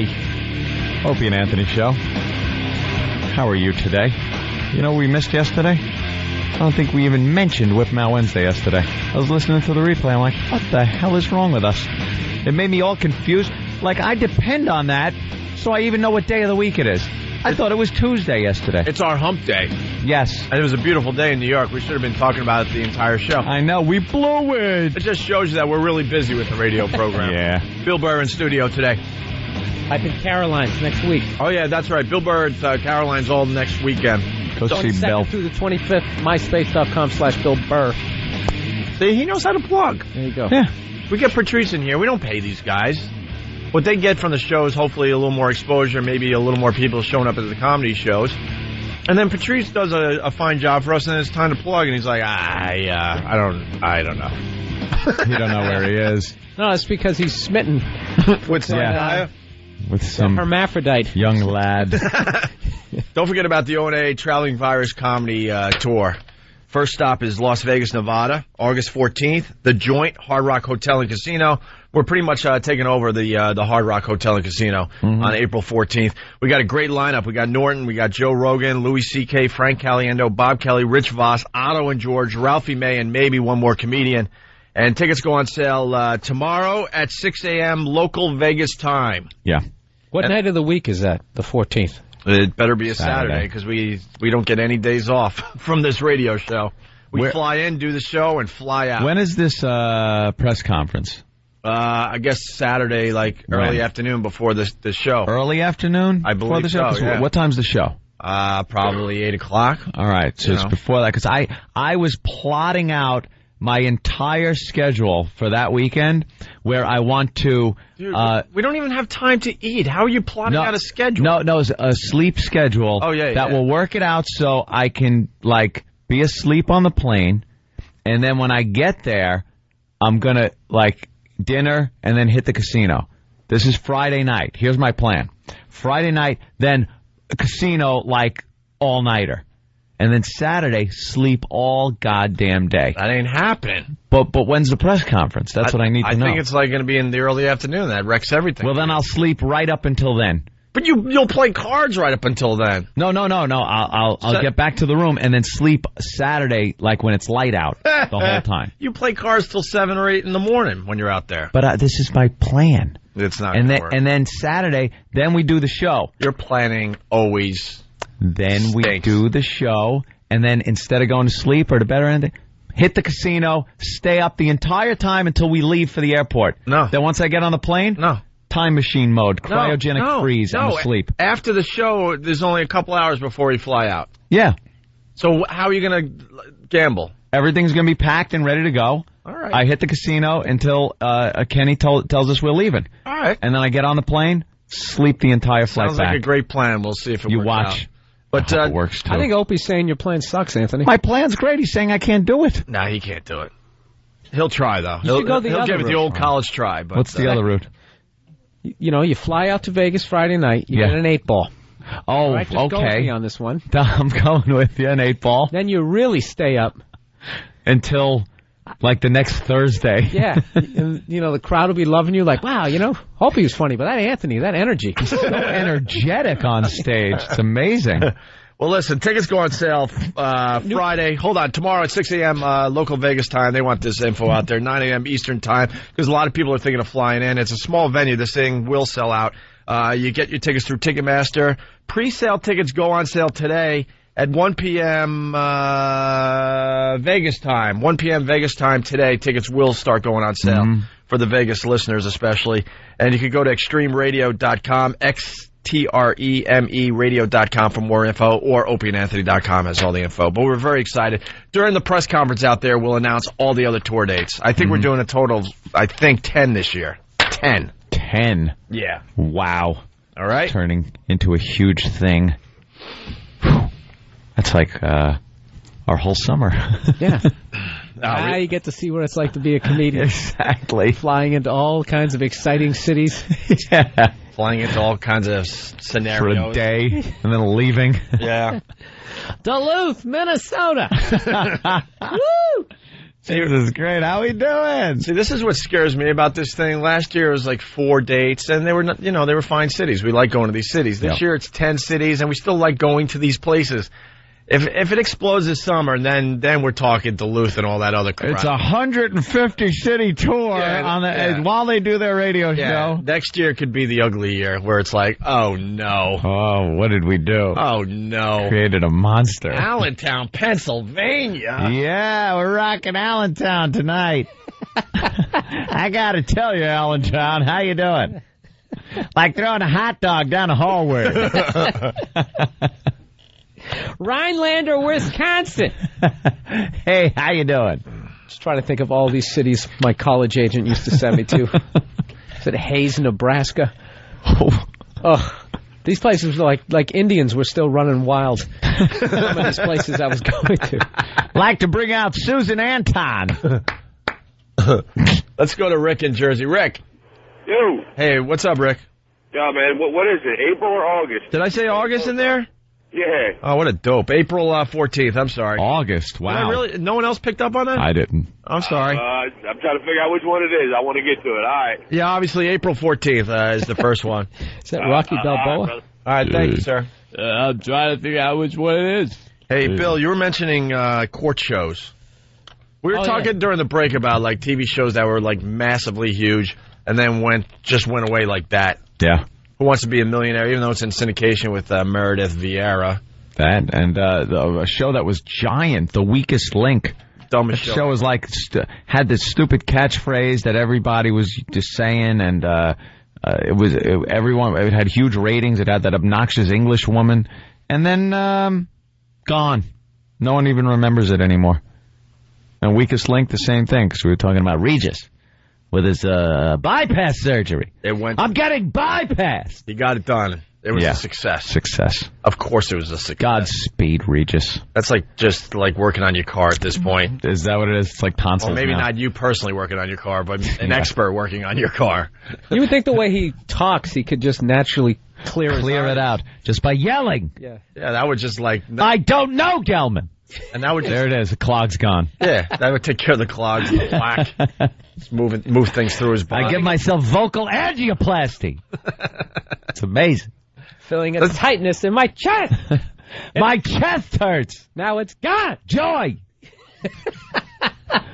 They were interviewing him on all those gossip shows, by the way, before he went in, and he had a deep concern on his face, and I think that's because he has no clue how they do it these days. I don't even know. I bet you he's still thinking like Western time, where he would have to bite on a bullet. And he is the most retarded man when it comes to any type of modern technology in any field.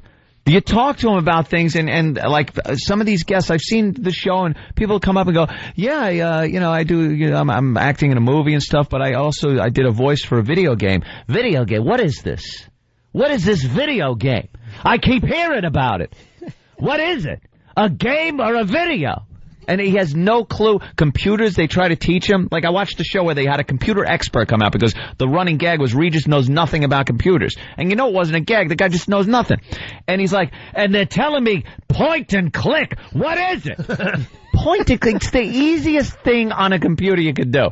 And he goes, and I got it at home, and Joy knows how to use it. And I couldn't even turn it on. I had to call Gelman. What button do I push? Cleared more plaque. So, Regis, you're going in for the bypass. What do you think they're going to do to you? Well, I hear there's leeches involved and a Civil War hacksaw. They take a vein from a cadaver that was hit with a cannonball and put it in your heart. And I don't know. How are they going to numb the pain? With whiskey. Whiskey? They use bourbon or a mallet. I saw it on a cartoon once. He put a mallet over his head, you get a big bump, and then you go to sleep. The guy knows nothing about it. No clue. A witch doctor comes and sings a song. I feel like I got the plague. You know, I had that bout with the typhus. He gets diseases that people haven't had for years. The croup. I think I got the croup. Scurvy. I got scurvy and the gout. But it was a success, so. Yeah, well, good for him. Most of these are a success these days. Don't they have to, like, saw your rib cage in half? They're getting... Oh, yeah, they got to open you up. They said that he's got it recouped now for a couple of months just to... 5 weeks. Let the breastbone heal. Yeah, my dad had it. Sternum! Wow. The sternum. My dad had it done. Letterman had it done, obviously. I think the incision's getting smaller. They used to, like, open you up like a zipper from, pretty much all the way down to your belly button. But now, supposedly, it's a smaller incision. They're getting even better with that. How do you not just die right there? They stop your heart, Bill. Regis's heart was stopped yesterday. They stopped it. I don't know what happened. That's what they just stop your heart? There's something called a heart-lung machine. Yeah, and they turn it on. Pumping the blood for you. It circulates the blood and oxygenates it and puts it back in your body until they put you put all the veins where they're supposed to be, and then they put the blood back through your heart again. That's definitely a procedure you don't want to accidentally skip one step. You think he's there with the instruction manual? Like a recipe? Oh, no, I forgot number 3. Imagine your doctor shows up for the operation with a manual. Well, it's a first time for everything, Reg. What are you talking about? Hey, I don't know if this is true, but let's go with it. Jeremy in New York City. Jeremy, what's up? What's going on, guys? Hey. You guys are talking about how stupid this guy is? Yeah. I was working at Banksville Hardware up in between Greenwich and Bedford, in Westchester, and this guy came in during the blackout with his wife, who, anyway, Joy! He goes and grabs an FM radio, and he didn't know how to put the batteries in the back of the radio. How do you do this? Are there batteries? Where do I put them? What, there are different sizes? C's, D's, I don't even know. Now, how do I turn it on? Exactly. He was asking those questions. And, yeah. Did he ever have a real job? Is he just hosting shows? No, he just hosts shows, so I guess he doesn't really... He started with Joey Bishop. It's that and him sitting there going, I was at a dinner party last night. It was me, Cindy Adams, Joey Bishop. Donald Trump. Talking about people that are... Bing Crosby was there. Yeah. He's been dead for years. I don't know. I saw him there. I thought it was him. Soupy Sales. Soupy Sales. Still a wonderful gentleman. They brought up sushi. What is it? What is sushi? I want my fish cooked. What am I, a savage? He'd be great on Jeopardy. Oh, he talks like the answers. What is sushi? He answers everything in the form of a question. What is this computer? You're right. I'll take Mongolia for 200. What are Asians? He's just the champion every week. There he is, up on TV. Nice. There he He's goes. already on TV, see? No big deal these days. This is the type of motor that most automobiles run on. What's an internal combustion engine? And he's just asking. He doesn't know. He wins with like more points than anybody. Just he wins because he's so asking stupid. questions. He's asking. I don't know. I have no idea. What's a monitor? How do you hook it up?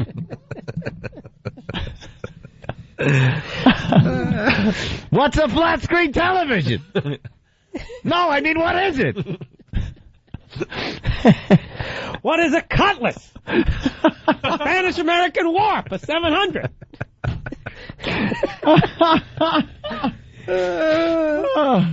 That's a great point, though, man. He shouldn't be clogged if you talk that way. Yeah. Just he thought instantly flushes you out. And he thought he could get by with just an angioplasty. Yeah. I was hoping they'd just give me the angio. They did that, he had that like 10 years ago or something. He had the angioplasty. I guess, yeah. But now they're telling me I need bypass. Right. But, we were gonna talk about shows that, came and went. Yeah. We got on the Regis thing. But then you mentioned, like, the judge shows that are on right now. Oh, yeah.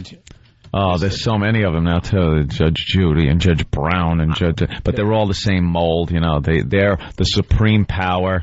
And they're the people, tough. Yeah, they're tough and gruff. And there's two people, and they're suing, one's suing the other. And one is like the judge is okay with, and the other one the judge has a problem with. There it is. That's the show. They they let one person go on and on and on, and the next one they go, hey, wait. I love how they act like it's a real courtroom. I know they say like their decisions are final and all that.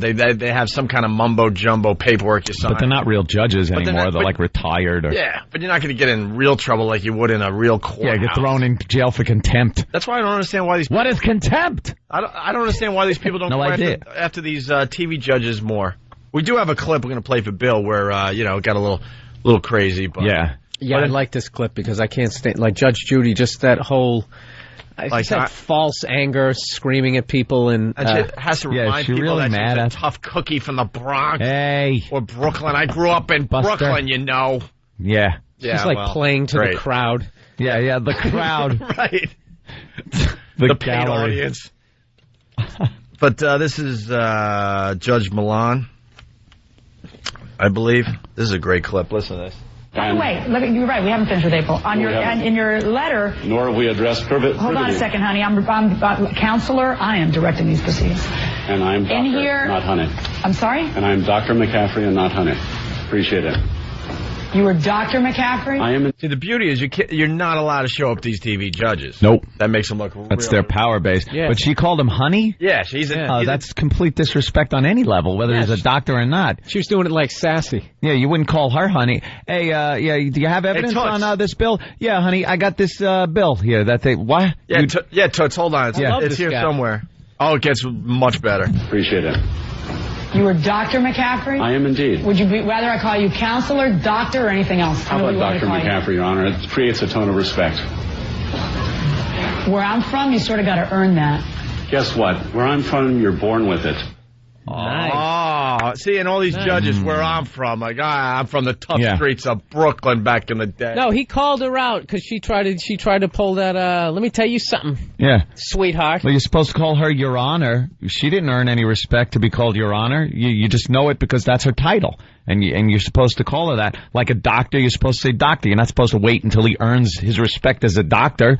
She's not. This is going to get good because that guy used the word indeed. Yeah. I am indeed. Indeed. Yeah, you're up to your neck in it now, sweetie. Well, sweetie, the guy pipes up again, and this gets nice and ugly.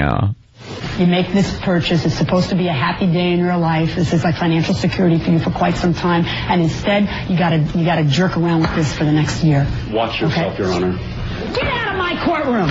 Get Pleasure. A pleasure. Thank you. No, he's not moving fast enough, Douglas. If Douglas touches me, you will not be happy, Your Honor. You know what? If Douglas beats you to a pulp, I'll be delighted. Get out. Oh, wow, real tough. Wow. It's great to see one of these guys go, look, there's nothing you can do. It's a stupid TV show. Jerked around. He goes, She watch just your mouth. lost. I never heard her lose. She just lost her. Yeah, absolutely. He didn't like the jerked around Get him thing. out of court. I'd be delighted. He never lost his cool. No. She turned into Doyle from Sling Blade. Get out of my house. Get the out of my house. Go home and practice, Yeah, Francis. practice. Get out. Take your retard with you. Doyle. She was either doing that or doing like that old school comedy. Somebody said, how do you get to the Boston Comedy Club? The guy said, you go up 95. I said, get out of here. Get out of here. She lost her cool. She did. She blew it. That's Jackie Gleason, isn't it? Yeah. When, what's his face? He'd be sitting there getting prepared to do something, doing that little precursor. Come on! To breakdancing. Why I oughta. Norton.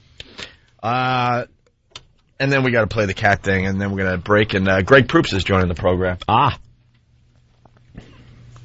Than, you like this one, right? Yeah. Why? It's a nice clip that's making the rounds right now. It's just, a reporter getting it. She has to be holding a cat for her report. I think it's about abused animals, so their heart's in the right place. Oh, no. But I don't know if this was but this was an actual victim cat, but you can hear how unhappy it is, and then you kind of hear it attack her, and then at the end you just hear her kind of softly whimper. Oh, no. And it's all on live TV? Yeah. The cat attacked her? Wonderful. Yeah, let's listen. Jail is not enough for the judge who sentenced this pair on animal abuse charges. Fox 8 News reporter Kathleen Cochran live in Russell Township with the cat. Hi, Bill and Stacy. Well, the couple is accused of throwing two cats like this one here out of their car and killing them. Now, as part of their sentence, this little guy's having fun, but now as part of their sentence, the couple is going to have to come right here.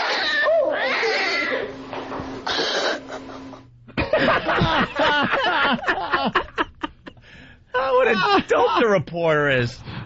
She obviously has never handled a cat before. He's having fun now. No, that's not the fun sound of a cat. You hear that noise, you throw your cat across the room. Yep. That's like from all the, they just can't be honest at any point. It always everything has to be upbeat. Upbeat. Yeah, this one's having a good time. Having fun here. Nothing but sunshine. I'm going to gouge your eyes out. This one's in a good mood. That is an angry, angry cat. Oh, there's the clip, huh? Yeah. Well, we got part 2 of the story here as you watch that. Okay. Well, there are lots of cats here. All of them are nice, and honestly, it's my luck that something like that would just happen. I'm obviously not a cat person, but the people here do say that they are looking forward to this couple coming in and hope that they can leave here with some type of an education. I'd been holding that cat. Everything had been going well until right when we came on the air, but I'm fine. Maybe just a little scratches. About reporters and animals, and that will end up on a reel for somebody. Oh, no kidding. That was like an out-of-body experience. How embarrassing. No, we're glad you're okay. That's all that matters. So I'm just fine. Thanks. glad you're okay. Like the cat was going to kill her. Mountain lion. Like it was a mountain lion, right? She did kind of get, Oh, she got the it in the cat face. grabbed her neck and the side of her face. Yeah. Oh, God, she's pissed. And she said it. She's not a cat person. Any cat person would know that's a noise you don't want to mess with. Cats, I can't read their moods. Yeah. They're cool with you, and they just never just kind of, they don't have that all right now. They just start scratching. Yeah, they could be completely cool with you 1 second, and then, you scratch them wrong, and they do that rollover on their back, grab you with their front and rear legs, and just bite you. Oh, and they're like a featherweight, too, like lightning quick hands. Yeah. They can whap you 3 times before you even know what's going, what happened? I'm bleeding. It's that dark blood from the major artery. All right. Hey, we got to step aside. Greg Proops joins the program next. It's Opie and Anthony and Bill Burr. The funny continues through the commercials. It's the Opie and Anthony Show. The ONA virus spreading across America. Greg Proops in studio, playing Carolines all weekend, starting tonight through Sunday. Wow. Good morning. How many sets you doing? You got 750 and wow. It's the St. Patrick's Day fracas. Hi. Yeah. Oh, you're playing to that crowd. Good luck. Nah, it should be all right. Well, you're in the middle of Times Square. It's a little more tame. My understanding is it's the crossroads of the world. We were joking about that earlier. We were talking about that and how.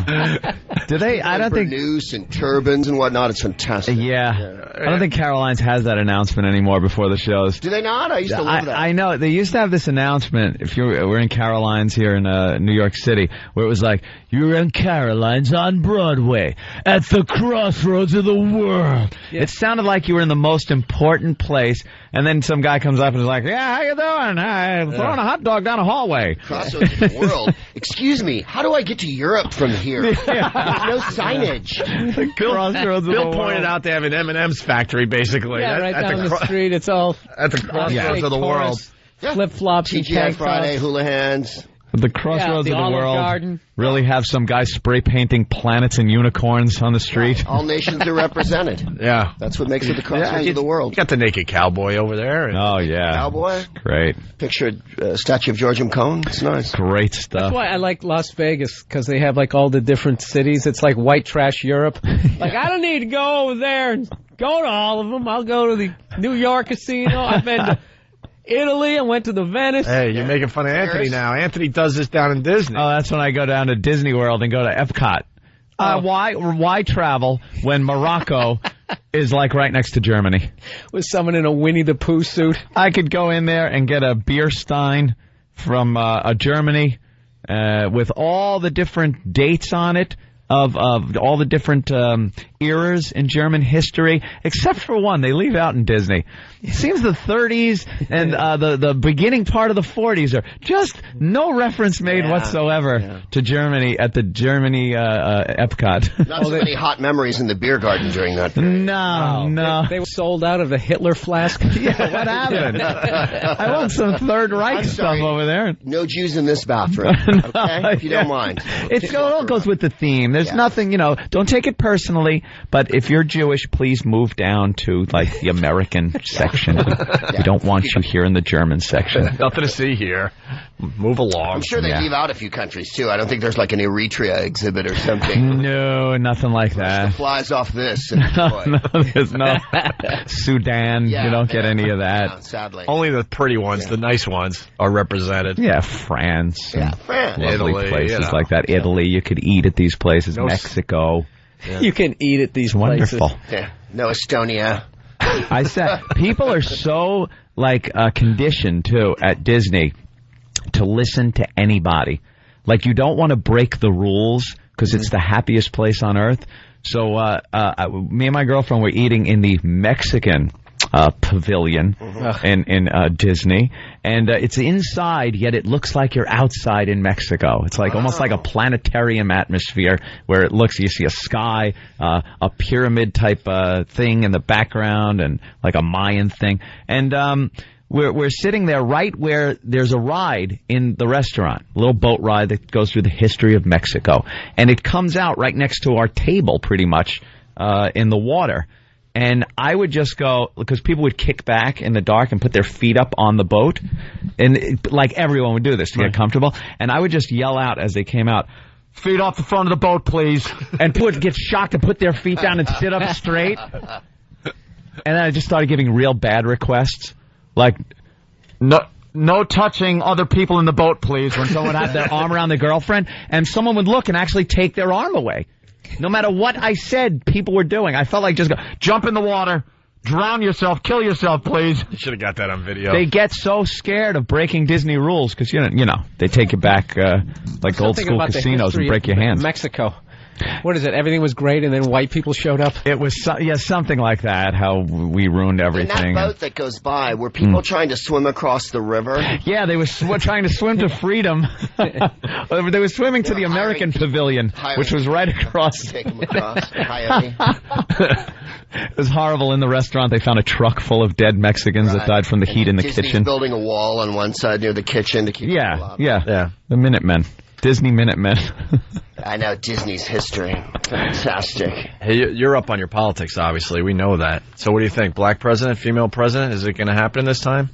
I think a black female president is what black female president. Just go all out. They're going to take one of the American Idol girls. Yeah. Let's end all the bitching with this election. Yeah. Yeah, let's get rid of the American Idol girls. Just find a black female. American Idol, more people are voting for them than vote for the president. So Melinda Doolittle for president. Get her. There you go. Well, I think people are ready for a little change, as it were. Although there's no discounting Dick Cheney's wow factor. I mean, he really brings the personality and lights up the night, doesn't he? Boy, does he. Golly, people are into him. And Bush is popular now, just slightly less popular than like testicular cancer. There's actually more people who are for testicular cancer because you can lose weight before the summer comes and get in your bathing suit. He's like not even... A few months ago, even, he was on TV, and people still kind of watched what he was saying. People don't listen to him anymore. Now, no one even listens to anything. He was giving a speech the other day, and I was trying so hard to listen, and it was just...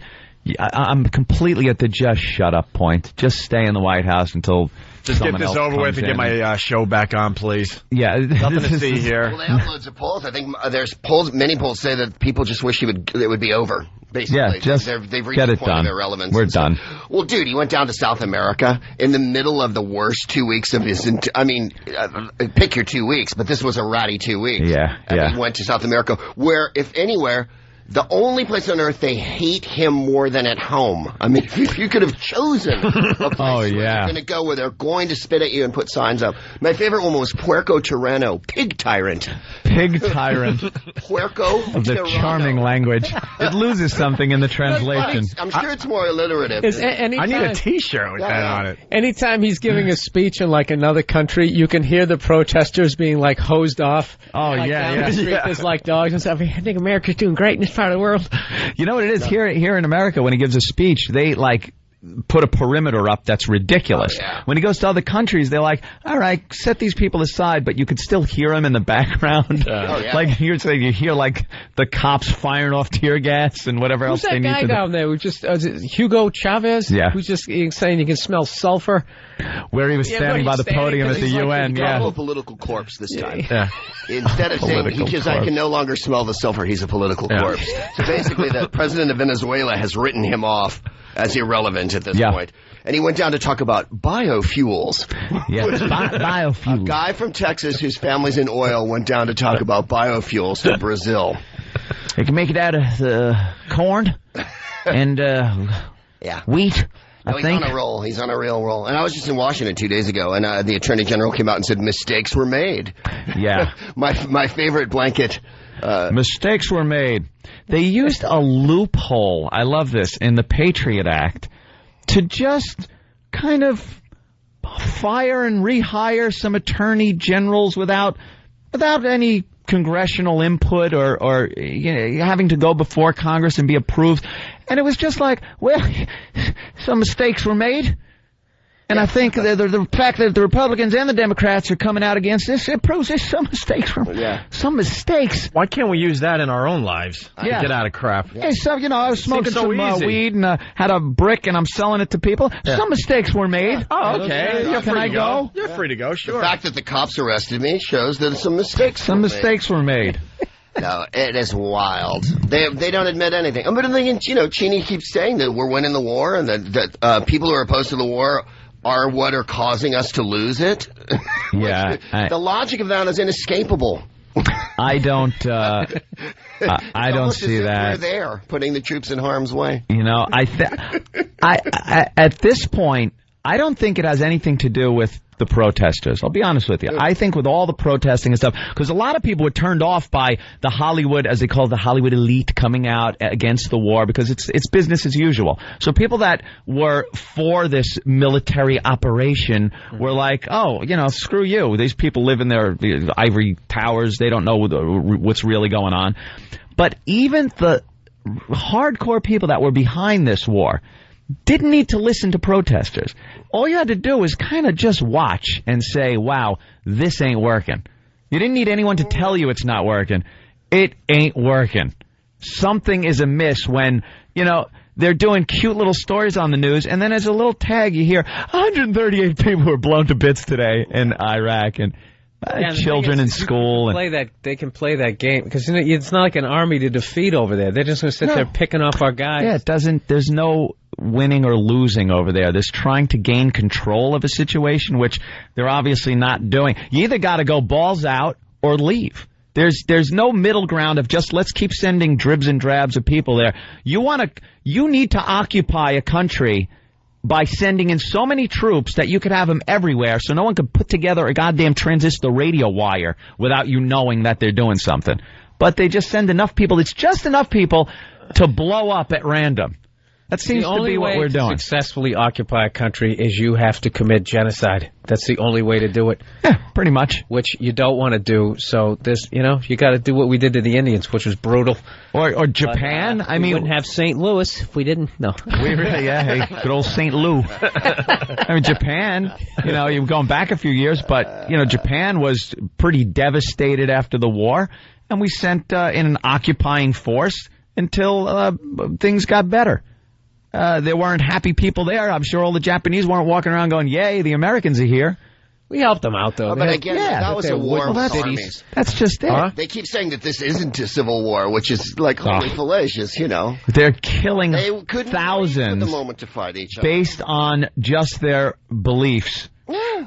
And you don't install democracy. I got news for everybody. Either people want it or they don't want it. You don't come in and go, you're a democracy now. Right. Everybody vote. Everybody's equal. Yeah. The women and the Jews. But we don't want to be a democracy. It's like, wait a minute, we need to kill kill everybody we don't like first. Right. Then we'll be a democracy. I've been living next door to you for 25 years now, and I finally have the opportunity to kill you. Isn't that amazing, though, how that happens? Like, that happened when the whole Russian thing died, like in Czechoslovakia. I had no idea. Bosnian Serbs had no idea. Hated each other. They had a unified enemy. Let's get these guys out of here. And literally the second they left, maybe they had some beers for like a week. Yeah. It's all right, guys, it's on again. We're picking up where we left off 80 years ago. That time is over. That's the hard fact that no one wants to admit is strongman dictators keep little principalities from fighting each other. When Marshal Tito was in the Balkans, there was no war. As soon as he left, Bosnia and the Serbs went at each other. The Croats and the Serbs. As soon as Saddam Hussein was removed, the Shiites and the Sunnis go at each other like nobody's business. Yeah. Dictators make people afraid of one person. Right, yep. There's no getting up in the middle of the night and going over to your neighbor's house and blowing it up when there's a dictator. Yeah. Once the dictator's gone, the game and on. both of those sides have to fight to see, if one side wants democracy, in order to get it, you have to fight the side that doesn't. It's like the American Revolution is based on that. The English were over here. Americans who had been here wanted their independence. It wasn't like, hey, okay, there had to be fighting and horrible war and death and destruction. But the Americans wanted their freedom. It wasn't like, hey, you want this freedom stuff?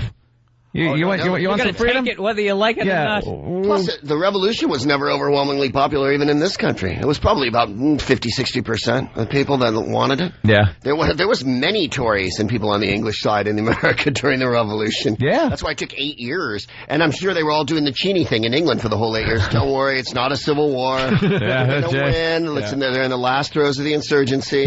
Last throes. Let me send a few more boats of troops over. We'll have a surge and we'll fix this right up. Mission accomplished. People are saying we're getting too political. Oh, my God. Sorry. This is something that people are very interested in. I know. Didn't we just talk about, like, afterbirth coming up? Yeah, we talked about afterbirth. We go all over the American Idol. We talked about placenta and Sanjit. We haven't talked politics in so long, and we bring it up because, there's people dying over there. Jesus. Hey, let's say hi to Tim. Tim, what's going on? Hi, Good morning, everybody. How you guys doing? We're doing good. We got Greg Proops in studio. Very funny comedian playing Caroline's all weekend. Greg Proops is hilarious. I've seen him before. He's killer. That's why I say that first. Thank you, Tim. Hey, really fast before Tim asks his question. Do you just go free form on the stage? Because I've seen you a couple times. I have material. No, I know you have material, but it almost seems like you're one of these comedians that you feel very just comfortable on stage, and you kind of go and really take some chances. Well, I can do. If I'm feeling it, I'll go off the book. I don't feel like when I see you that it's like set up joke. You're kind of going free form and just really getting into some really good discussions. In other words, you feel that my act is disorganized. Honestly, I'm joking. and you're lazy and you don't write. Yeah. Well, if you would write it down on paper, Greg, like you remember it from the show. Honestly, like you weren't even prepared. Yeah. It's up there just stammering. Up there and you pulled something out of the box, and I don't know what was going on. I'll tell you, from where I sit, it's very refreshing because there are comedians that go to Caroline's. I go there a lot, and I'll see some people year after year, and it's like, oh my God, it is almost exactly the same set from last year. Yeah, no, I goof around and I try to mix stuff up, and even the stuff that I know that I do a million times, I try to redo it, and I'm sure we all do. And you try to make it in. You're like Sting. You do a new version of like a reggae version on a lute. I have all my hair, and I have some talent. Yeah, and you're not going to pick up a lute anytime soon. A lute. Hey, Tim. Tim's an Iraq vet there. Tim, what's going on? Good morning, guys. Yeah, I'm a Marine Iraq vet, and just to say that, like, I agree with Anthony's comments that we need to go, I guess, balls out, if I could say that. Yeah. I think the biggest problem, we need to double the deployment time and at least double the troop strength over there in order to win this. That's the problem, is that we're too scared to keep people there for too long because everybody, they're doing the year deployments with the Army. World War II, you were there for deployment, duration. You got the war done because you wanted to come home. Yeah, by the time you get there, you get used to fighting. It's, hey, get ready to pack down. We're going home. The next unit's coming. And you're lucky enough to go back home, by the way. It's one thing or the other. We either have to be an occupying force with like martial law and the whole deal, or just get out and let them fight it out and see what happens afterwards. Maybe get another dictator in there to rule with an iron fist. But this strategy isn't working. Well, there was no coherent strategy, I think, was the problem. In the first Gulf War, there was overwhelming force. They had over 500,000 guys there, a billion countries, everyone unified. We were in and out. It took 6 months, and boom. Yeah. It's like an old Tyson fight. Yeah, and look, for second one round just bam.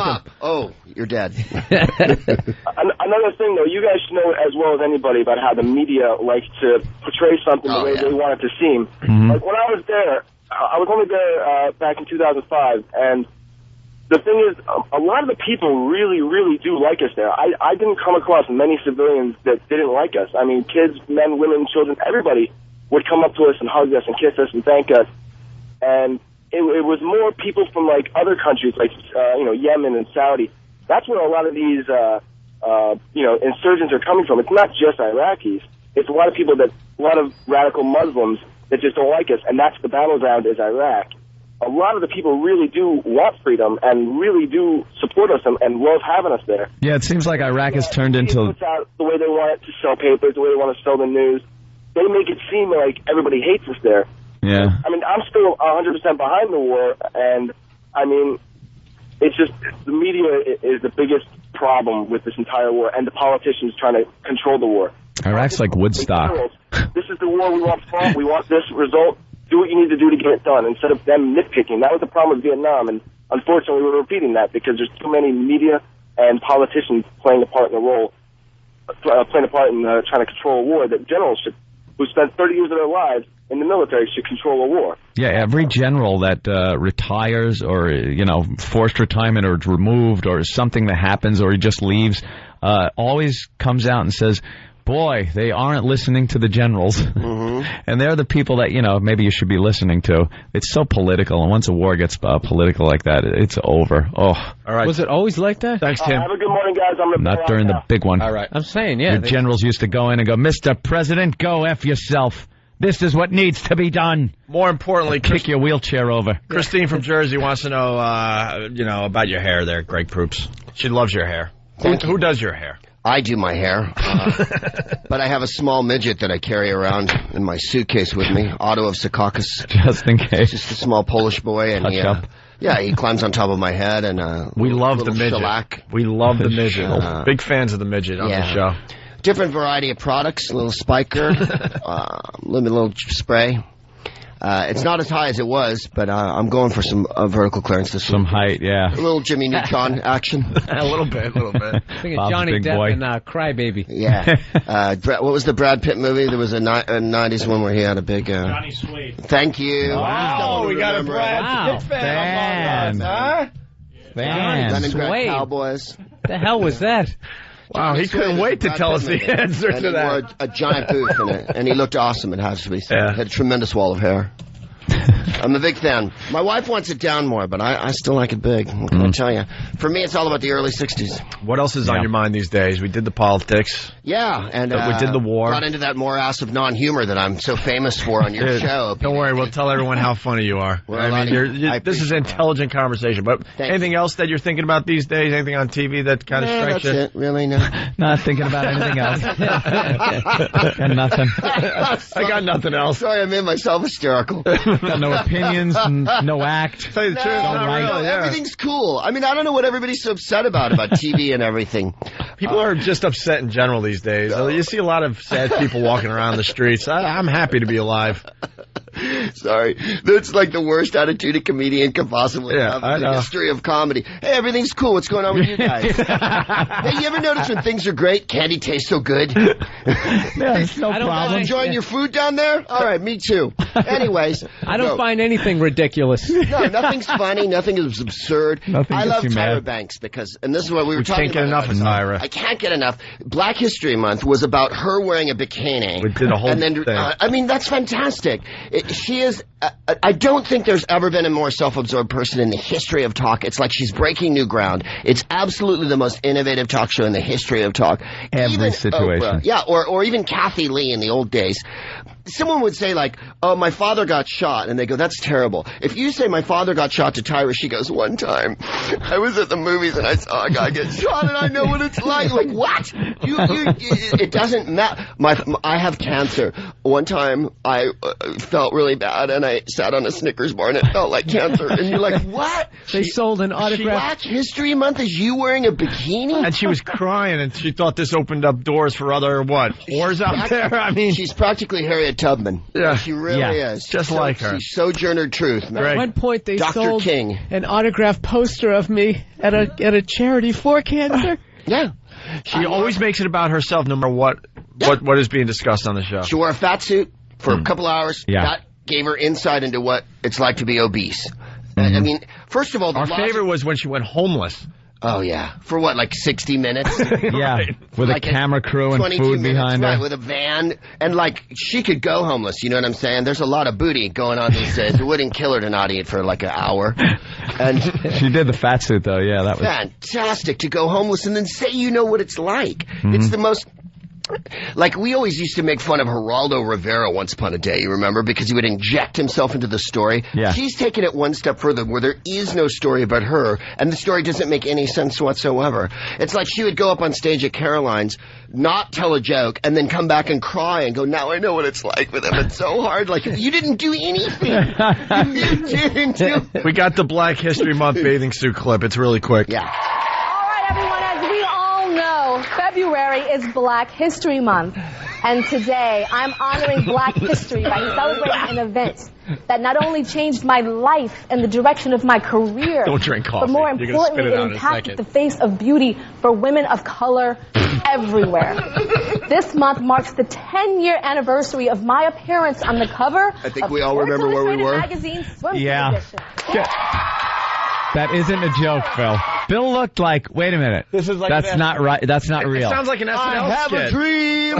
Yeah, that goes That right one down. day, Malcolm X, I'm not a diner till you make me a diner. I understand. Tyra Banks. I understand I've been on because, Sports Illustrated. because they only did have white girls on there, but there was enough other black women who've done things. She could have picked them, but of Oh course my she had to God! pick Well, it had to be her. They're yeah. running out of things, black people haven't done yet. That's all. I mean, come on.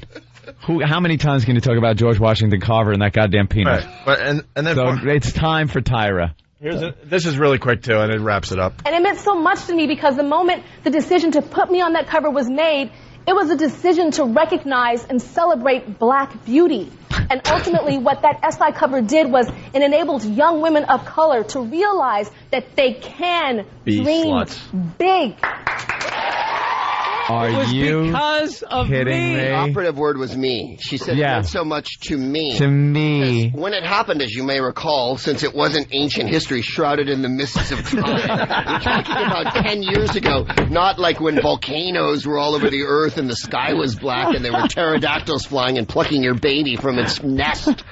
This isn't, medieval. This isn't in a tapestry. This was on video. And it wasn't exactly a life-changing moment. It was another moment where you went, oh, great. Yeah. Tyra Banks got on a thing. That's cool. There were black models before her. Yeah. I don't want to break her pretty Did you balloon open. think for a second, like, oh my God? And were there protests like, why is there a black woman on the cover of our magazine? Like boycotting the magazine, and she had to, punch through that race barrier. She's practically Jackie Robinson. There's no question. Yeah.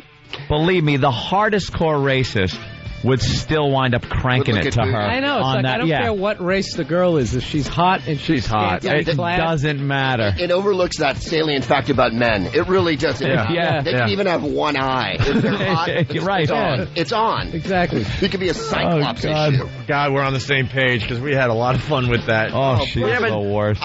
She's irreplaceable. We have a stack of CDs. It's all Tyra audio. It's like if we're having kind of a lame show, we'll break out Tyra audio and have fun for an hour. All about her. It's unbelievable. You thought Oprah was self-aggrandizing, but Oprah actually, occasionally does something. Yeah. Tyra just says she's doing it. I really want to change my act to be like hers. Greg Proops, always a pleasure. He's at Caroline's all weekend long, starting tonight. One show tonight at 8, and he's playing through Sunday. He's got a show on Sunday at 8 as well, and everywhere in between. For reservations for Caroline's here in New York City, 212-757-4100. Thank you so much, Greg Proops. Absolutely. Thanks, man. Bill Burr's going to be at Caroline's next weekend. Next weekend. So there you go. If you're not joining us over at... I'll warm the stage up for you. We're going to XM. Save some for me. Yeah. Have a good day. See you later. Here we are over at XM. Bill Burr made the walk, obviously, and Greg Proops decided to continue with us, which is very good news for the Opie and Anthony show. Thank you. He's the voice of Bob the Builder, so we're kind of talking about that as you guys were listening to Ecstasy of Gold. And Bill Burr, has no idea about Bob the Builder, but anybody with a kid or that has been around kids for any length of time knows Bob the Builder. This'll hip you to it. Can we build it? Yes, we can. Well done, Anthony. Well done, Opie. Thanks. Oh, Bill, you should recycle. Well, it started with someone on This just sounds like Greg Proops to me. Pretty much. I gotta same voice as me. Well, I gotta watch the show. Hold on. Dan from... You'll be bored after 20 seconds. It's for 2-year-olds. Yeah, Dan from Raleigh started this. Does Greg's contract prohibit him from saying horrific things using the Bob the Builder voice? And we asked that off air, and Greg's like, it's my real voice. I didn't have to change it or anything for the... Yeah. Is that a rusty trombone? Golly, Wendy, you should play that. Oh, Muck, put down that trombone. It's rusty. He's huge with the under 5 crowd, like you said. I'm big. I'm big. If you can't walk yet, I'm all over you. And Bill asked, if you walk up to kids and try to freak them out, but you had a good answer to that. Yeah, I'd have to wear a construction helmet and be 3 inches tall. Yeah. For them to understand. Kids wouldn't get it. No, they would go, why is he doing that? He's desecrating the thing I love. See, that sucks. Because they knew the word desecrate. Yeah, because if scaring children is one of the highlights of being an adult. Oh, it's a blast. It really is. Someone's going to get electrocuted eventually. That I didn't like the sound of it. I was just going to say, there was a kind of a people Tesla touch it all the noise. time. A little hum. One of these days, you're going to go up in flames. But Wizard. Yeah. Really, don't touch the mechanics, man. Hey, Dumbledore, or whatever. So he can't get the recognition for one of the hugest voices ever. Yeah, there you go. And you know what? It's just as well. I don't have to do public appearances because I'd have to wear a helmet and whatnot. And would be. And I couldn't fix anything, to be honest. Yeah. I can barely fix coffee. So do you get any like MILF kind of groupie action going on after a voiceover? Oh yeah, completely hot. Come out with your shirt open down to your navel, just coming out like Tom Selleck of the voiceover world. You've been there for my recording sessions. I wear PVC pants. Totally leave my shirt. In fact, I wear a mesh shirt, if you remember those. Oh, yeah. Tom Jones, there you go. Like a total mesh shirt, and then there's MILFs waiting outside. Bob the Builder voice. That was awesome, dude, and I'll go recycle this. Reuse this. Yeah, the bad porno lines, it's great. I also noticed you sat down and you said, I love New York papers, because, you're from where? San Francisco? I'm from San Francisco, but I live in Los Angeles, and we have a newspaper, I think. And but we never have fantastic headlines like Campus Life Choke with Pills Study. Yeah. Which I went to campus once upon a time, and I never choked on pills. Yeah. I did, however. I didn't study either, but there was never a hyphen in between. Last minute bell shocker. It's hard for us to call these newspapers. Which one am I reading? Oh, the news. Yeah, the Massacre in Village, shootout. Hill smoking hot in D.C. That means Hillary. Yeah. Yeah. She's Hill to the Daily Hill. News. They just call her Daily Hill. News calls her Because it's too short. You couldn't write She Hates America every single time. So you have to write Hill. No, I do love the New York papers because news is not necessary. No. Well, I'm sure because when you go to different countries, like if you go to England or Canada or whatever, they have things in the news that we don't have here. Things like facts and information. Here, news is based largely on how people feel about stuff. That actually qualify it. We're in a Tyra-esque world here. Right. Because people will go, like whatever on The View, they're always arguing, and Elizabeth Hasselbeck, who's possibly the most uninformed human alive. Probably the dumbest female out there. Yes, she's like and she represents the young demos for that show, the young female demos. I pine for Debbie Matenopoulos. I mean, like a bag of hammers is smarter. It's so uncomfortable how uninformed she is. And then she'll go, I just feel really passionate about it. And you think, well, it's all well and good that you feel passionate, but you have no information in your possession. Yeah, when she gets pushed into a corner and realizes that she's just getting killed as far as intelligence goes, she starts crying to get out of it. Right. That's her thing. She does it at home. YouTube has videos of her just crying. I think all I over do the place. that. She uses the we ought to just start using that. She goes with you guys, you don't understand. The second I start feeling like I'm being beat up on here, I'll be like, guys. I'm going to do it on stage this weekend. If it gets a little hectic on Saturday on St. Patty's Day, I'm just going to start crying. And go, I just feel really strongly about telling jokes, and you guys won't let me tell them anymore. Last week, what was it? It was the government spying, and Rosie went like, it's bad that the government should spy on innocent people. And then it was, no, it's not. It's good, you know. And then she started crying. I know I'm not doing anything bad. Right, you can't back it up after two sentences. And I love her for that. I should have started crying when I didn't realize you can't light a log in a house, that you would actually die. I never even thought about the... Well, we learned that Brad Delp, lead singer of Boston, he committed suicide. It comes out today, thanks to the Boston Herald. And I guess he dragged in some grills. Two barbecue grills, lit them up in his bathroom. No one's ever heard of carbon monoxide. Yeah. No, but he did it on purpose. That's pretty creative, is what we're getting at. Like, he decided, you have to really think that out and drag him into your... Right, and I'll just line him up bed and maybe make some burgers for the police, so they have something to eat when they find me. I don't know. But in my world, if he put logs in there, it would have been okay, because I've seen them in the fireplace, and I never really thought about the chimney. But Bill, you see, the fireplace has a flue that takes the air out. I never dawned on me. I've never taken a science class in my life. It was the Bill Nye way of committing suicide. I'm going to create a monoxide situation where the molecules of that outnumber the oxygen, and therefore my life will end. And it's a double whammy, because not only is the log throwing off poison, but it's eating up all the oxygen in the room too. So you'd have to have a big log and dead. close the flue on your fireplace. Yeah, there you go. And you have to have a very tiny house because oxygen's going to get in there. This stuff is stupid. Dying. I just feel really strongly about it, Bill. Why can't you understand? I want to burn a barbecue in my bathroom. I should be able to. No, that's the guy version. That's the guy version of crime when you have no information. This guy's a fag. Yeah, right. Just the big stupid dick. The guy version is then you just got to fight. Yeah. When you feel really stupid and punch someone is just killing you with their Just intelligence. punch 'em. Like, all right, now we got to fight because I have nothing else left. Right. I have no more ideas, so I'm going to punch you. I have to beat your brain down to my level of intelligence. Right. If I strike you hard enough, you'll be as smart as I am, and then we'll be on a level playing field here. We got a call coming in that could be a little Make interesting. your points now, buddy. David in North Carolina, what's up? Hey, Opster. Hey, first off, I want to tell you I love you guys, man. I love your show. It's the greatest thing I've ever heard. But I got a bitch about you. Y'all starting to sound like a bunch of bedwetting liberals. Well, Bush did it to us. What can I tell you? Anthony... I'm the furthest thing from a liberal. Anthony is... I'm not a liberal. You can't see... That's the thing. The second you say Bush is an awful president who's doing a shit job, you're a liberal. I'm a Republican. I consider myself conservative leaning. This isn't just the way you can explain it simply. If, I criticize the head coach of the Patriots, it doesn't mean I hate the Patriots. It means I don't like the direction that he's taking the team. You're a bedwetting Jets fan, is what it means. There you go. I love that. Yeah, if you're on the, I'm on the left. Yeah, I don't wet the bed. Automatically, you never wet the bed. There's, That's what all that thing liberals that do. automatically, if you're on the left, you're automatically like a pussy. Or if you're on the right, you're fucking John Wayne. Right, you're a gun-shooting psychopath. Your mattress is just full of big yellow stains. Oh yeah. You got to keep flipping it over because you wet the bed every night. Yeah.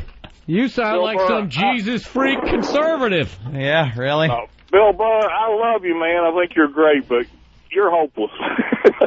I'm trying to say the open. Because I don't share your opinion? Exactly. Wait. I want to know why. Dave, go ahead. Why? Give us an example. Well, any little whiny-ass thing that comes... everybody sits there and complains on the show about all the PR problems, and they want to ban this, and the women get everything that they want. It's the liberal side. That they don't want is the liberal side. And he's not really answering the question. Bush is an idiot, man. All right? I'm not saying that, but you got to... Except for the war... He just contradicted himself. Except for the war, what? Do you understand Bush's the economy and everything? No, hold on. He's done a bad job. Bush has done an awful job because he's completely fixated on the war. You remember other presidents, and I mean both Republicans and Democrats, there would always be footage of them on the news sitting at a table signing things. And, then they'd hand out the pens, or you'd see them with members of Congress, and they're actually working to help the country get a little better, maybe. Whether they did accomplish that or not, they actually did something. I have not seen Bush do anything except stand up at whatever speech he's giving, and it doesn't matter how the speech starts. It could be fucking Cogswell Cogs companies talking about fucking cogs, and it'll turn into, we need it for the war, there for the freedom, cogs for freedom. It's like everything he's done revolves around the war. I will give you that, Anthony. You're right. But you've got to realize this is a different kind of war than we've ever fought in our history. No. It's pretty similar to Vietnam. Yeah. It really is. I don't want to sound like one of those, it's another Vietnam. It's not another Vietnam, but there are a lot of similarities. There's a way to deal with this type of war, and it's not being dealt with properly. He never answered the question how I was hopeless. He's just, you're hopeless. Yeah, how's Bill because hopeless? of this, that. You're just so far to the left, Bill. Like I said, I love you, man, but you just got, I respect your views, but you're just so far over there, I'm not going to bring you back over. I'm pro-choice, but I'm fucking pro-gun. I love my fucking guns. I want whatever kind of gun I want. I want to be able to buy it. But I'm pro-choice. So what does that fucking make me? How does that fucking thing? I want to shoot fucking fetuses. That's how fucked up I am. All love you, man. Don't get me wrong. I know you automatically get like pigeonholed. You Like get lumped into my view on abortion, I wouldn't want to tell anybody what to do, but personally, I wouldn't do it. But and like porno, I think porno's bad for you. I'm kind of anti-porn in a way. Yeah, I just feel like it's like I view your soul like it's like pixelated, right? And anytime you ever watch something like you shouldn't have seen on the internet, you just feel a couple of cubes, float away, go away, and then you just kind of walk. Good. You're a little more evil. That's pretty good. I don't think it's healthy to watch. Yeah, but two gay guys want to get married. I don't give a fuck. Yeah, I don't care about that So either. it's like that doesn't bother me. I kind of ergo the bedwetting, Bill. Yeah, now you're wetting the bed. Yeah, exactly. It's like I jump on both sides. How dare you have a complete I'm all viewpoint. for blowing, Osama bin Laden, blow those mountains up, nuke them. I don't give a shit. Whatever, right. Yeah, it's like you just... Get rid of them. If you have one opinion now, that's to the left or to the right, then you're hopeless. You know why? Because if you just described what you are and how you feel about things and how I feel about a lot of things, it lies in the middle somewhere. And no one really wants that because you got to fit into one of the categories or the other. It's become like wrestling. Yeah. You're either a heel or you're the baby face. Baby face. You can't be in the middle. You can't be a heel baby face. You're either dressed in black or you're wearing the white hat. Right. Depending on how somebody views it. That makes it easier for everybody. Then they know what you are and they know if they can like you or hate you. Wrong, man. Huh? No, I think we hit you right on the head. Yeah. No, I told you at the beginning, I respect everybody's opinion. I think you that's called what me this hopeless. country's made out of. Well, you are. You're way over there, Phil. See, he's not even hearing me. I just said I was anti-abortion and porno, so I'm not way over there. Well, you're just about over there. See what I'm saying? Like, you can't. Hold on. Forget it. David, at this point, you better just start crying. Just cry. I think you're hopeless. Or challenge Bill to a fight. That's your two options at this point. You're acting like a gay retard, and I'm very passionate about that. All right, David. Thank you. Thank you very much. All right. Y'all rock on, man. All right. Hi, Dave. Hey, you heard about the old lady getting mugged? No, what old lady? It didn't make San Francisco or L.A., the 101-year-old lady that got mugged? Listen, I'm for that, and I'll tell you why. Yeah? They all have a lot of money, and they're they can't defend themselves. They're easy pickings, I call them. Yeah. Oh, was I supposed to come down on the other side of that? Yeah. Was that bad? Yeah. I hate when old people get mugged. It's going to ruin your image. Yeah, this mugger hit her, what, 3 or 4 times? 3 or 4 times. Oh, yeah, no, I saw it in the paper yesterday. Yeah. Oh, bloody awful, of course. 101 years old, knocked her little wool cap off her head, and then she's still standing with her walker. She, at one point, for some reason, reached over to grab her purse back from the guy. 101. She doesn't know any better. And the guy just gave her this overhand right, pan to the side of her head, and laid her out. Knocked her right out. The old granny had a glass jaw. Gotta admit, that guy is going to survive in prison. You think? I think he is. If you could do that, you can pretty much do anything. Especially if his cellmate's over 100. He's got a real shot. Wait a minute. It took him 4 shots to knock the old broad down. I was talking about the heartless, just ice he has in the middle of his chest that he could just. But he's going to get no respect. 4 shots to knock that old broad down? Come on. I didn't even look at it that way. Well, Mr. Magoo is going to be raping him in prison. Yeah. Yesterday we were reading a column by Bill Gallo, and he's like, he wants to take on the punk, even though he's in his 80s. Bill Gallo's like, 80s. It's like, you're picking on old women. Why don't you pick on me, Buster? Right. Writes a whole column about it. And using language like, why don't you have a little moxie? Yeah. It's like, oh, God. And then now you're calling out the guy. We're like, God, I just wish the mugger would take Bill Gallo up on this little challenge. What do you think you are, Jack Dempsey? Yeah, come on. I'll show you a left hook. I did some boxing back in the day. He was That's right. I scrapped. I did a little hugging. He's one of those guys. He has like an anchor tattoo on his forearm. Right. That's faded. The Marcus of Queensberry taught me a few throws. Marcus of Queensberry rules. Yeah, we'll duke it out. He puts his hands up like the Fighting Irish guy. Put him up. Put him up. I'll go bare knuckles with you, you punk. This guy just lays a pipe on the side of his head. And the same thing, the letters to the editor. They all want to take on this guy, but they're using fake names and screen names as they write into the paper. Quite the pugilist in my day. Yes, were you? I'll give you a Sunday punch. I'll throw a haymaker and you won't know where you're coming from.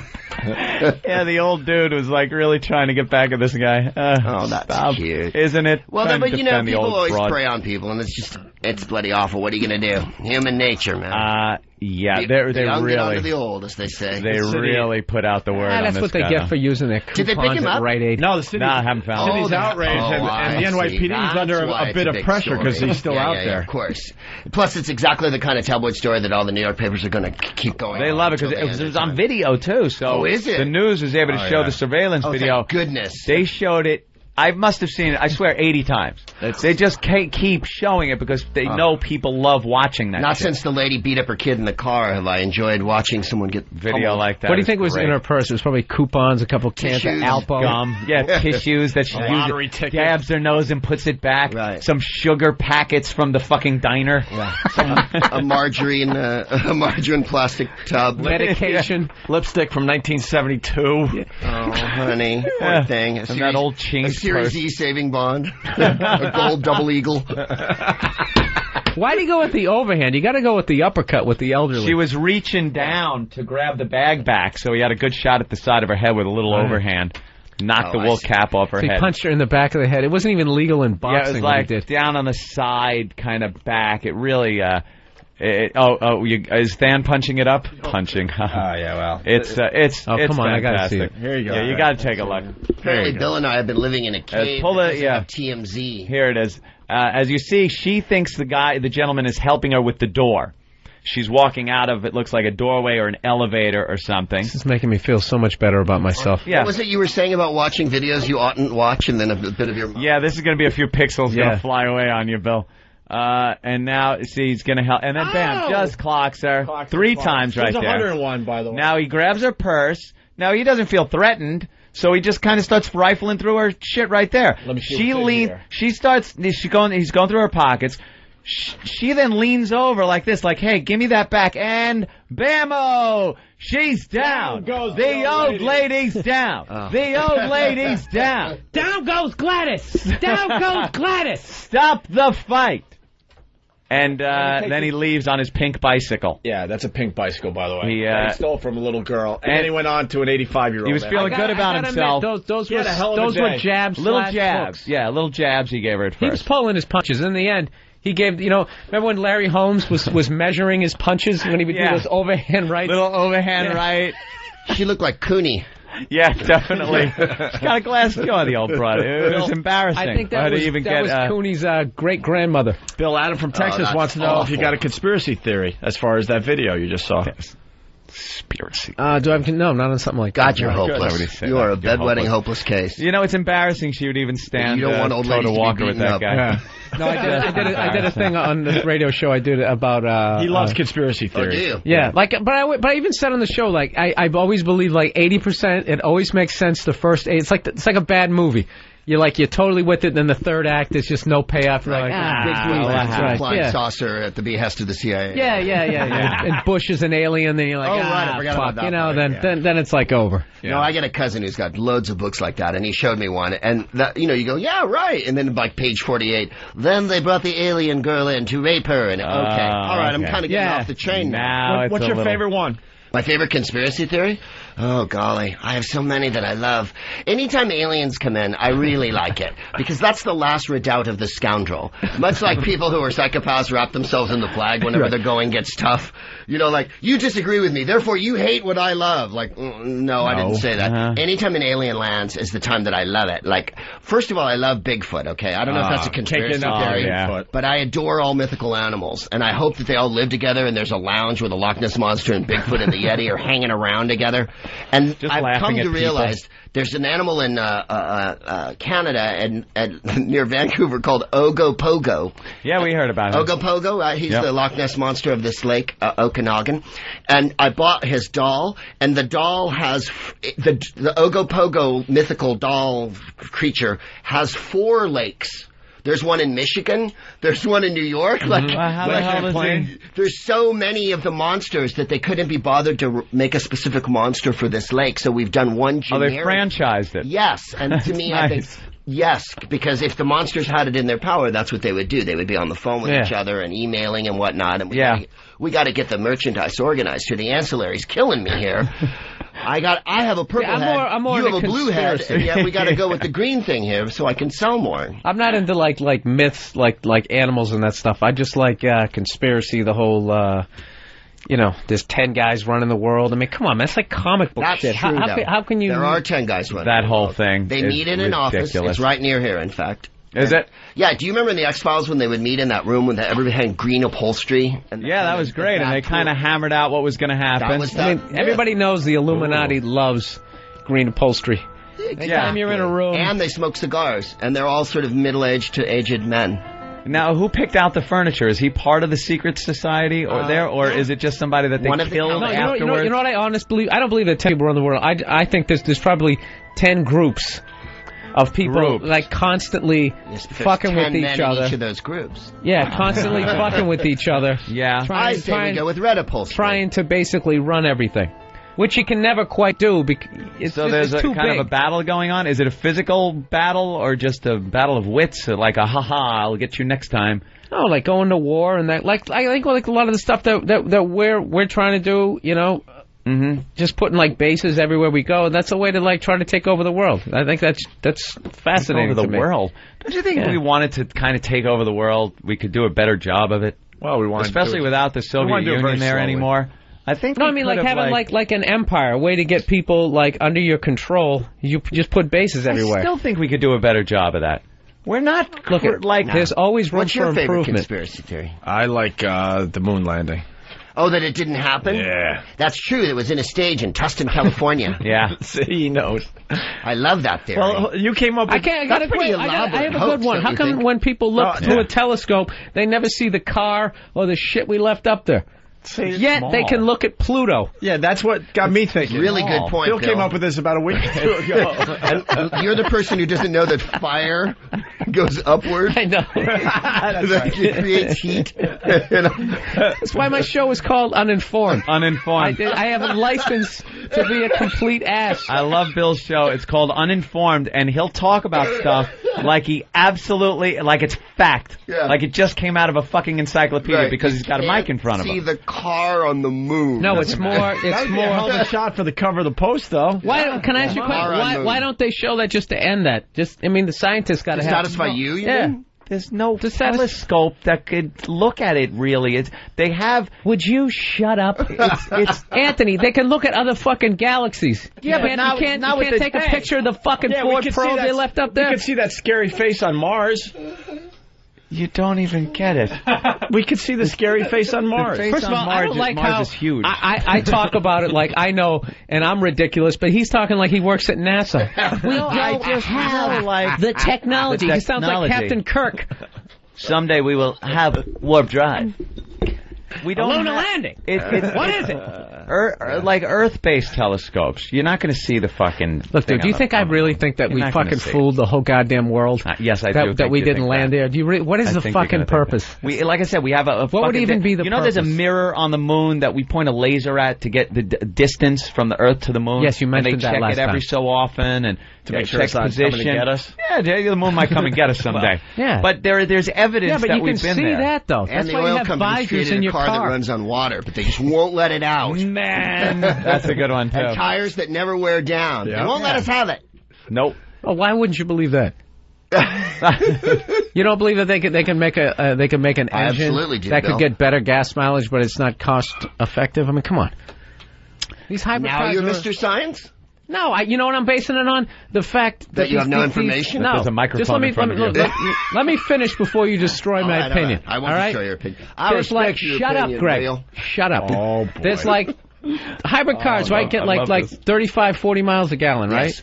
They do. Do you remember right after that OPEC bullshit in the 70s? Japanese cars were getting roughly 30, 35 miles a gallon. It's fucking 30 years later. Yeah. That's the best you can do. I'm just saying that is all a game. That's not a conspiracy. That's just like a clearly. game. I was just saying a car that ran on water, which would be a steam-powered car. Of course there's better ways to run things. Yeah. If everything had... if you get that solar makes me panels a on your loony? house, it makes your meters run backwards because there's so much energy coming into your house, it goes right back into the grid. And that's not like a far-fetched theory of the future. No one wants a car that runs on less fuel and is 50 miles per gallon because it doesn't look cool. It's not fun to drive. It's not fast. people, especially What Americans. are you basing that on?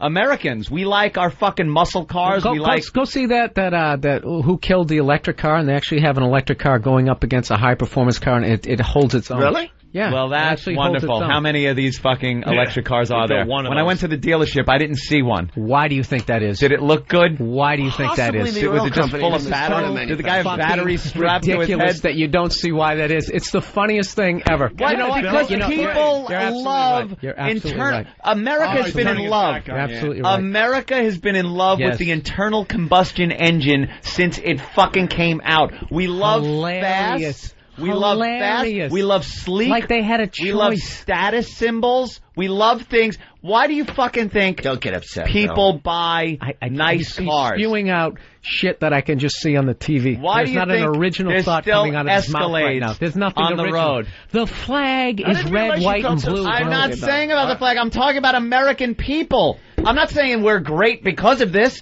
I could say we're fucking stupid because of this. But the nature of Americans are bigger is better, faster is better, sleek fucking. You want a car that girls are going to look at when you drive by in it? Do you think that guys the are average gonna envy? woman is just sitting there going, I love this engine? Nobody gives a fuck. No, it's not the women. That's the guy's thing. American men. Girls will look at the fucking nice car because they know the guy now has money. Bill, comment. It's all fucking. I'm just saying. You think Ed Begley Jr. on his fucking bicycle is getting only chicks? one option? I mean, what else are you going to love? That's like. But why is there that option? What if there was just one ugly chick on the planet? You'd want to bang her every day. Why do you think there's that one option? Why do you think there's that one option? Because you know what? A big conspiracy. Wiser. We're not a conspiracy, but just big business. That's all. That's all I'm saying. That's all I'm saying. It's supply and demand. Big business. The demand is the demand. Calvin. What is it? Is an attractive car like the Edsel. What are these cars? Let me tell you, I used to own a Tucker, and I still have it. Gelman drives it. It's wonderful. The Tucker was a great car, Gelman. My thing, now this is my completely uninformed opinion. If you just make like electric cars and that kind of thing, we use less oil. Those fucking guys over the Middle East, they go out of business. They can't give money to terrorists. You solve it without shooting a fucking one bullet. But then how are we put them out of business? How are we going to drive fast and look cool? So it's all about you and the wind in your hair? Yeah. It really is. All right, listen, we're going to solve one thing today. We got a guy that works for NASA. Mark in Houston. Mark, what's up? How you doing, sir? You actually work for NASA and you listen to this radio show, huh? Sweep the floor? Yeah, I think I'm the only guy that works at NASA that listens to you guys. It's pretty funny. I wanted to comment on your conspiracy theory why you can't see the rover on the moon. It's because it's covered under about 40 feet of dust. It's been up there so long. It's and eventually the mirror is going to be covered under dust, too, and they're going to have to replace it. What? This guy right now is sitting at NASA with a 45 millimeter to his head. I'm joking. What's blowing the dust around? The dust there is no fucking dust covering the lunar module platform or the fucking flag or the buggy or anything else they put up there. The wind is just blowing the dust around up there? Yeah, all that wind up there. Right. It's really dusty and rocky up there. Yeah, and what's moving the dust? What could possibly be moving the dust? The aliens? What do you do at NASA? Do you sweep up after the scientists throw their Halls wrappers on the ground? Or are you actually... You ever buy M&Ms from the machine and you got to press N3? Yeah. Well, I'm the guy who programs that. Yeah, that's the problem. Sometimes it gets caught on the wire and people rock the machine. It's dangerous because the machine could fall on you because it weighs a lot. What happened was... Jawas have stolen the rover. Yeah, that's what happened. This guy works in Nassau County. That's the difference. He said NASA, he means Nassau. All right, and it gives us a front for this. I don't think that would happen. Oh, and someone's saying meteor strikes. I don't think enough meteor strikes are happening. That dust is covering 60 feet deep. All right, let's go to Matt in D.C. You know what? I have no idea. Matt? Moonquakes. We're getting a lot of informed. Oh, that could be. Could be a moonquake. Well, Matt. You know, the moon being made of cheese, a lot of times it'll melt when it gets too close to the sun, and then the rover gets covered. Finally, some scientific information. Thank you, Greg. Thank you. You're welcome. Matt, I'll be here all the rest of the hour. We're in Carolina this weekend. Hey, Matt. Yeah. Matt, you're on the air. Oh, Matt in D.C. Go ahead, Matt. Hey, Ann, have you heard of the Tesla? What? Have you heard of the Tesla from TeslaMotors.com? No. It's a high-performance, fully electric car. It gets 236 miles per charge. You can plug it in anywhere. Yeah, Bill's got one of those. Plug it in. And what is this supposed to do? Yeah, the whole plugging it in is zero kind of emissions, and the price tag's a bit. Emissions. Where's the power come from? Where's the power come from? It's a specially designed power plant. A battery source, obviously. No. I mean, when you plug it in, the electricity doesn't just come from your house. It comes from a power plant. Actually, it does. But then where does your house get the power? See, I'm trying to get to the end. I'm getting to the end game here, which is they're burning something to make energy in the world. So electric cars are kind of mythical as far as there's a myth there that they are emissionless. You're still using. You know what it is about you know what? And you're making a great point there, but your thing is just your opinion is just everything is hopeless. Like it's fun. Yeah, I love living like that. Just ride it out. And just anything to try to make stuff better is like ridiculous. It's stupid. It's not going to work. Like I must have brought up, I don't know, say what, maybe like 25 different things, and every time it's completely asinine that you would want to do anything. Necessity. Anything to try to make anything any better. I'll give you one word: necessity. I'll give you two words, jackass. We as human beings look at history. I don't mind. I love Bill. Human beings through history. My radio show. Yeah, I know. Don't do anything until we need to. Until there's a necessity to do something. Then we come to the table and do it. Right now, there isn't a necessity to come up with better fuel. There isn't. It looks like it, and it looks like in the near future there will be. But right now, there's still huge vehicles out there where you can pull up to a gas pump. People aren't rioting because of the prices yet. People are freaking out, but not like, there's no riots, there's no fucking, until we go up to a gas pump and go, click, click, we're out of gas, people. Then you'll see human, the way we invent things when we need this. The ingenuity we have, that'll come to the surface. But until we need shit, we're lazy. Fucking humans are lazy. We don't care. There's still fucking gas coming out of those pumps. I want a fucking Mustang that does 150 miles an hour. Let me jump in real fast. Kyle from Jersey. You guys are trying to be smart on your show, yet the pad data can't even spell conspiracies right. Oh, that is classic. Oh, Danny. Yeah, bravo. With the XM, look, spelling's overrated. It really is. Oh, God. That's just getting specific and careful. That's really funny. I don't need that. That's just insulting me. Jason in Indiana. What's up, Jason? Hi, guys. I just wanted to call Bill a fucking idiot, but Anthony pretty well cleared it up for me about the where's the power come from thing. Yeah. So, I'm not so hopeless, Bill, as I am. I know that humans can adapt and come up with things when they need to. And that's why we've been around so long. We don't need to yet, is what you're saying. We don't need to yet. Some people say the global warming thing is, oh, my God, it's going to be awful. This is going to happen. This right now, today, I go outside. I'd like it to be a little warmer out. I think if everything was underwater, it would make everything a little more interesting. A little more interesting? I agree. It'd be like that movie with Kevin Costner. Yeah. Waterworld would be a great way to live, wouldn't it? Yeah. It would be different than... They still had cigarettes in the water world, which I thought was an interesting fact in that movie. The bad guys had to smoke. How do you make the cigarettes? Where did you grow it? Where did they get it? Right. Apparently there was a lot left over. A little tobacco. You want to talk to this guy, Bill? Jason? Jason, why is Bill an idiot? Because he's a cockeyed optimist who wants the world to be better. Yeah. Wets his bed. Stars in your eyes. And what are your qualifications? I have none, and I've got nothing. You know what? I love this guy now. I have none. Fine, that's great. You know what? All right, why don't we take a break? That was great. You guys should just agree to disagree, obviously. Well, I think we're going to have to agree to disagree. Why don't you agree to disagree? I want to see you leg wrestle. Yeah.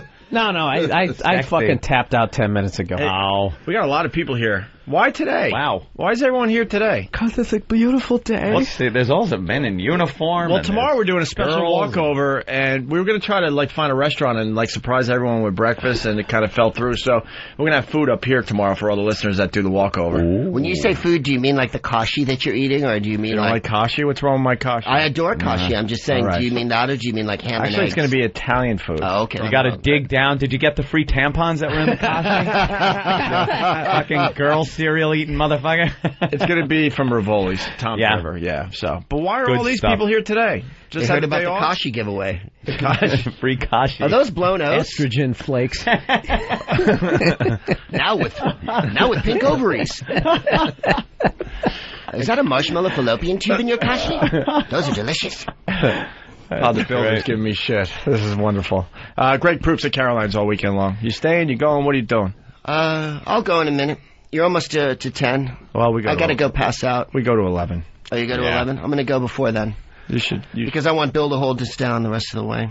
I can't hold it down. I have absolutely no information. I just have hope.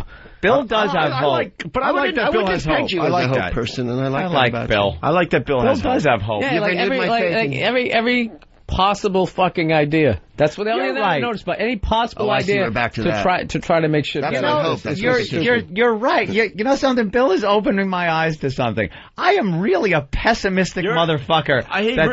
Believe it or not, you are doom and gloom all the time. I am doom and gloom. I like Bill with his hope. I find you peppy. I try to be peppy, but I consider myself Every once in like a while, a you realist. have to have a little after-school special thought, Anthony. Yeah, but I'm more. I consider myself like we just more lost of a Indiana. realist. Like, I kind of look at it kind of the way it is. I think he's the queer. I base a lot of things on the history of humans on this planet, and not so much on what I think the future will be like, as much as I see what the past. We both basically almost flunked out of high school. Yeah. I worked in warehousing. He used to install air conditioners. Yeah, you're right. And we're talking about how to solve the idiots. problems. You just knew school was, bullshit. Yeah, I was so far above it. Yeah, man. They weren't teaching me anything. Please, do you use half the shit you learned in high school before you? Look, the president went to Harvard and Yale, so I think the whole education thing can get a little overrated. So why don't you go lay in your bed and piss in it? I'm gonna. Liberal. You know what I do? I wrap myself in my Hillary sheets, and I've got my Obama underoos with the footies on them. Hey, you didn't answer the question. We all over myself. We started with this: a black president or female president? Does it happen at all? And if it does, Republican. I think anything can happen. That's where my hope comes in. When people say to me, "There'll never be a black president, and there'll never be a woman president," to me it sounds like there'll never be a black quarterback in the NFL. Just recast it a few years, however you want to look at it. But this there'll time never around, be a woman who could drive or write a book. Right, but this time around, you think it's could happen? Yes, because I think there's been a cataclysmic change. I think after Katrina and after the last few years, look, we do comedy all the time, and you're in rooms all over the country. I'm including you in this, Bill. Oh, thank you. Come back. Okay. Come back, Bill. Bill just likes his hope. I know, I love his hope. No, but I'm actually pessimistic about what you guys are talking about. I don't think it matters who you put in the White House. They all kind of work for the same people. I see. So the minute I have hope written in my heart, the Illuminati steps back in. I killed it. I killed it. Yeah, I know. You did. You pissed on my dream. On his dream and hope. I've been hanging out with Anthony too long. You know why? It's because the 10 people who rule the world will not let the president. I dig Bill's Illuminati stuff, though. That I want to grab onto. Yeah. You think it doesn't matter who's in there? The system's in place, and that's it, right? Mm-hmm. I think they always. From what I've read, they say if you get into office, you're lucky if one Wait a minute, thing. From what you've read at the warehouse, if you can get like one thing, that I read in the back of a DC comic book. That if you can get one thing done, you've had an unbelievable successful thing. What if his is eradication of all white people? It's ridiculous. Those guys just plowed through everything. He's one of the most successful presidents moving to ever. Dubai, man. That's all you need to know. Before we go to break, Greg Proops will appreciate this. He's playing Caroline's all weekend long. But Ant's theory about how, with the president and what they show you after you get into office. Oh, but that's Bill Hicks, actually. Yeah. Was it Bill Hicks? Yeah. Yep. They show you a different view of the Zapruder film. Yeah. A different angle. Yeah. We just went on and on about it. Go into the basement. Like there's actual video. Well, that's it's not even film. It's just 20 different angles of it, and he's got jokes from '93. That was Bill. Yep. I'm a huge Bill Hicks fan. '92, and he says the first thing we're doing is going to go get Iraq. And that joke's from 15 years ago. Yeah. Any questions? Any questions? Yeah. Hmm. Hey, you think you're in charge? It's going to be better, Bill. Don't worry. Look, in a way, black or woman or whatever, any change is good change at this point because it isn't working this way. Yeah, so we need a little swing over one way. This is but the thing about America, whether you're liberal or, all those labels are so bullshit. Having been all over the country, and I play rednecky places where people go, God, do you tell your political jokes? You're a big fag from San Francisco. Don't they kill you with sticks? No, they don't. They fucking laugh because they understand I'm a comedian and people's opinions change. And there is no blue or red. There's people who live in different places and believe different shit. And like you believe in guns? I believe in guns. I think it's part of the, there's no getting back from it. Yeah. So does that make me a big fucking redneck? No. But I also believe in fag liberal shit too. So what the, But I think any change at this point is good change. And whether it's Hillary or Barack Obama or whatever. And I also think it's exciting, the whole slate of people who are running. For instance, you've got Brownback from Kansas running, and possibly Hagel from Nebraska, who are screaming right-wingers who are violently opposed to this war. So explain that to me. Does that make them big fags? Yeah. You know what I mean? Yes. And was I reading Thank you for explaining it. It was very cogent and concise. I just wanted to give a one-word answer. Was I reading that Dick Cheney is thinking about running? Or was that just... I'm not certain what he's thinking of running for. Or was I dreaming that? Was it the deep vein thrombosis or the fifth bypass? Right. I would advise him not strenuously walking upstairs. At this point, he can't walk up a flight of stairs. The guy took 65 hours on a plane, got the deep vein thrombosis, and then, he's like a cartoon character. He's Darth Vader without the mask on. Exactly. Yeah. Mr. Burns, and they crack his thing. Oh, not that rib. That rib always breaks. That's what Cheney is. Oh, that ventricle's always clogged. Let me just reach in here and pulls out a roast beef and throws it on the floor. It is pretty creepy. Embryonic lamb. The guy doesn't have a heart. That dude, something going on in that head. He really unhealthy. He tried to run once in like '94, and he got. You know what he hated? Meeting people and talk. Yeah. He hated having to shake hands. Kind of part with of people. the job, right? The part of being president that's the biggest part, being a whore, because you have to like everyone and say hi to everyone no matter what. Why can't you just go on some kind of like pal talk, like video conferencing? Yeah. You can sit there and just run the presidency over there. Friendster. He could have a MySpace page. But he's truly one of the most intimidating people. Like that guy, like is like scary. When you just look at this, like I like how he views like common people like as a nuisance. I just love. He used the word hogwash a month ago. That's hogwash. Remember that one? They asked him about Iraq, and he went, hogwash. I was like, when does balderdash and poppycock come back? No one's even said hogwash in 50 years as a politician. What are you, Taft? He really does. Everybody that doesn't agree with him is a nuisance. He keeps saying that the newspaper's losing the war, that whomever he can find. It's like, it's fantastic. I just picture him putting Bush in like a headlock just for the fuck of it. Yeah. Giving him a noogie. Yeah. Apparently he drinks scalding hot coffee, too. I found out from a lobbyist who used to be an aide to him that he would go get him coffee when they do, like, the opinion shows. And he'd go, not hot enough, and they'd have to nuke it, in the microwave. And then he'd slug it down. Wow. 4 bypasses, and he's slugging down hot coffee. Something you shouldn't do if you're healthy. Coffee. He goes beyond scary, and you come back around, you have to, something about that guy. He's just like, I don't know, you gotta fucking love him on some fucked up level. On some fucked up level, I guess. Inside you, Bill. Right. Yeah, see? Always that glimmer of hope. His family calls him the bull walrus because you can't move him once he's sitting. And if he's reading a book or watching a thing, you can't get his attention. So, like a bull walrus in the sun. I read a thing as his group of people were trying to gain power in Washington. The CIA, the nickname for their group he was known as the Crazies. Yeah. That's the CIA. Yeah. That was their nickname for the CIA calls you the Crazies. Amazing. He's amazing. Maybe there's some issues. All right, let's get Greg Proops out of here. Bye, you guys. Thanks a lot, fellas. Go see Mick Caroline's this weekend here in New York City. Cheers. All right, Greg. Thank you, Greg. And we'll continue with Bill Burr in just a bit. Yeah, kind of strange. We got like, 10 or 12 people outside the studio. Hi to everybody. They're a little weird. They're kind of just blankly staring for the most part, like Bill said, like they're about to witness an execution or something. Yeah. It's this big window and they're just staring at us. They're chuckling at times, but in general, they're just kind of hanging out.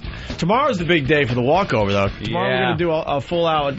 You guys fucked up. I mean, tomorrow was the day you wanted to be here. Yeah, tomorrow we're going to do the walkover, and then we're inviting everyone up here to have free food from Rivoli's. Mm-hmm. We were trying to just walk into a diner and take it over, but I don't know. We couldn't work it out, unfortunately. So we'll have free food up here tomorrow. All right? You want to try this or what? You guys want to play a little game with us today?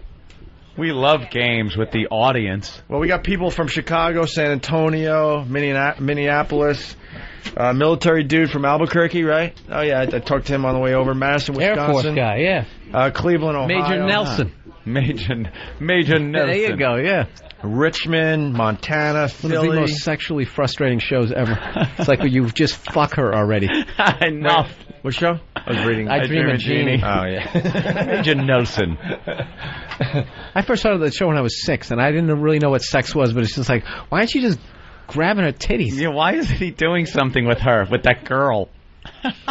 Instead of hanging out with his master. buddies. She's hanging all over him. Yeah. Jesus Christ. Throwing that pussy at him. All right, sorry. And we got a guy from Australia. Who's from Australia? Wow, I wouldn't have thought you. I would have thought that guy over there, yeah. No, actually, yeah, you look like you're from Australia. We got a whole bunch of... Let's hear the accent. We got an what outlaw. A diverse group. Yeah. My goodness. This guy here with the glasses looks like he's stealing from some Fortune 500 company, and they haven't figured it out yet. Australia, what's up? Hello. What are you doing in New York? Hello. I'm traveling down the east coast of America. And how do you know about us? I used to listen to you online because someone I knew online hooked me up with you, and so I just kept making free trial accounts on XM.com. And Actually, I did a gig over in Australia. It's unbelievable. Yeah. Did you really? Oh, yeah. It was just, I mean, it sucked. Damn. It was Comedy Central. They flew you over there for 3 days, and then they flew you right back. No, you got to stay like 2 weeks at least. Oh, just to get adjusted to the time, but I went over there. But they only gave you 3 days? After flying for 2 straight days? You're flying into a different season for fuck's sake. and all the stuff that, you know, like, right. can you give me a couple of days? I went to the zoo just because I couldn't, because I wanted to see some of the, they got some of the most poisonous snakes in the world. So that shit all fascinates me. But I hate when you go to the zoo and they're just laying there. Like, I wanted to... I think it would be funny if, like, an Australian zoo had shit that we don't care about. Like, because, like, in these zoos in America, you go there and they show you animals from Africa and stuff like that. But you go down to an Australian zoo and there's, like, a fucking possum and a squirrel and shit that just runs around here. But to them, it's like, no, it's fascinating. It's a fucking squirrel. What the fuck is... Plus, I heard the greatest threat ever. This guy said, I'll headbutt your teeth, you feckin' cunt. I'm just like, wow, that's like some fucking rugby shit. Headbutt your teeth. I felt it. Yeah. Anybody else out there want to talk? You got something on your mind? You want to just play our little game? Why they're here? Hey, this guy is, all right, he's got his hand up. What they do. The Fortune 500 guy. With his wife from the 1950s. Actually, my wife and I are here from San Antonio. We're both teachers. Oh, teachers. You and look like teachers. wanted to know when you're bringing the traveling virus down to San Antonio, down to Texas. We're teachers and we like swinging. Yeah. I think next year is like where we start hitting those type of places. This year we're still kind of keeping it close to the vest again. Yeah. All the cities that we have like regular radio. Yeah. What about Air Force dude? Major Nelson. What are you? Major Nelson. Hey guys, you look like you've been in for a little while. About 6 years now. The government sent me here to keep an eye on Bill. On He's Bill, getting a little too close. So. yeah, that's it. He's spying. What? Seen any action there, my friend? I'm seeing some ribbon. Yeah, I was over in Iraq in 2003. What do you do? What's your combat correspondent?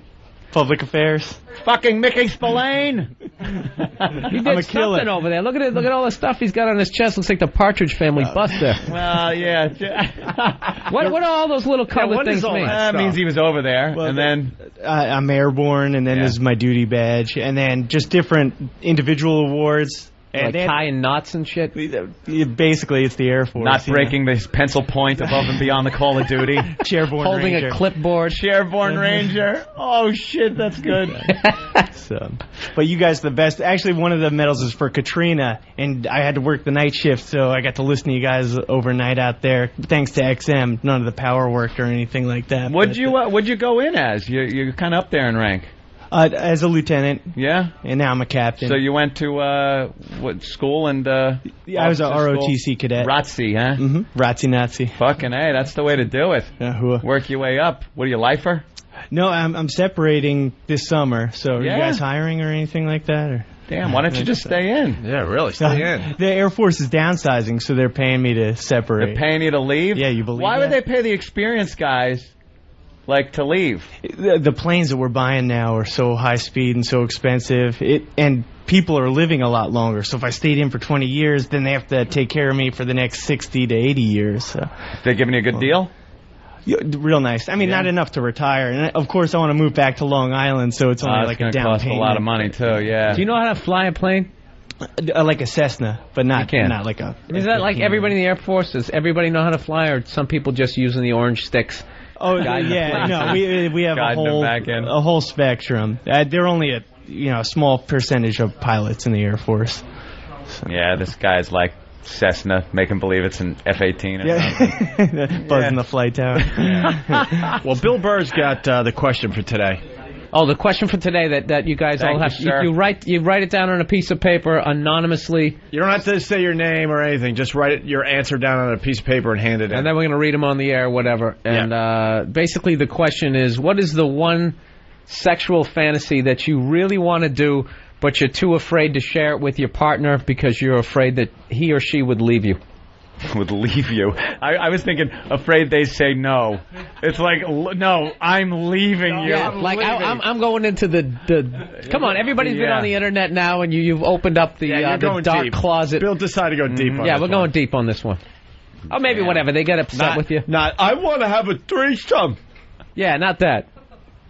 Unless I'm talking, like with her mother. Yeah. Then it would be I'm leaving you. You got to add the horrific. I want answers that would make like P.T. Barnum kind of rub his chin, like, could we get away with that? Yeah, that's all right, as they write that we down. said it's the Freak Village, so right. We got a fine little story here. We got an 88-year-old weightlifter as they write their answers to that question, Bill. Dude, I'm gonna be that guy. Wait, you hear that snap when he picks up a fucking weight? I think it's a woman. Endora. Oh, is it? Endora. When I was in D.C. and I was doing my New Year's resolution, I'm going to the gym. That lasted through January. Now it's gone. But this fucking guy was like 70 years old, and it was just like the weight he was putting up. Scary, right? Yeah, like he was working out with like $180. Okay, this old guy, and he was jacked but all the joints, just every time he lifts something up, you're just waiting for that horrific some fucking snap, tie rod to snap on him. God! Finally, that's gonna make his arm snap in half. Well, it's a woman. She holds the record for deadlifting 100 pounds. 100 pounds. 100 pounds. Well, she's 88. For Endora Quinby. Stand up. Endora. Stand up. Come on. Great, you got the musclehead trainer. Come on. Come on. One more. Come on, Ethel. One more. All you, Ethel. All you. All you. Not helping at all, Ethel. It's all you. What are you, a pussy? Going to the gym is a mission. Very good. Okay, 1 second. At 88, Quinby holds the world record in her age group for deadlifting 100 pounds. I have a few trophies. And is the oldest female competing in the International All-Around Weightlifting Association. Very little competition. Quinby started lifting when she was 78. God help me get it up. Now, a decade later, she's hoping the attention she's getting will encourage others to pick up a bar. Pick up a bar, go to one. Yeah. It's a factor in keeping positive and being able to accomplish things in your personal relations, and also to help you look a little bit younger, just a little bit. Quinby says no matter what their age, weightlifters should wear protective belts and practice proper form, something she does under the close guidance of her trainer, John Vernaccio. She's got 2 years to go into 85 to 90, and then she'll move into the 90-year-old age group. And she may find a couple competitors there, too, when she gets there. Oh, that big muscle head's just like got her whole thing planned out. Right. What happens when you hear that grotesque snap? When old graham cracker hip fucking gives out. When her womb falls out because she's struggling so much. And she's fucking dead within 2 months. Yeah. Oh, my God. Oh, is that horrible? Wow. That's a whatever story. No, you know what, that guy... Sorry, Bill. I'll be positive. It's inspiring. It gives us all hope, right, Bill? Well, no, that guy in D.C., even though he was still jacked, he just still had that old guy chest. Even though he had, like, the pecs, that it's still somewhere It's not down by your navel, but it's kind of that middle ground. But it kind of looks like an elephant's ass. Yeah. Well, you know what it is? But a little tighter than what it is? Other old guys. You know, you miss days going to the gym, but like gravity never takes a day off. Yeah, gravity is constant. Gravity hits the gym every fucking day. It's just pulling you down every day. And like, so you could have the pecs, but your skin and everything over that muscle is being pulled down. So the bigger your pecs get, the kind of sillier it looks because it looks like you got droopy tits. No, I can't explain it. You know that old guy chest at some point. I don't know what the fuck happens when you look in the mirror and you finally have that thing. It's just ugh. All right, we got a chest lift. What do they do? Cut your shoulders and pull and sew it. Bill came up with today's question. What is it again, there, Bill?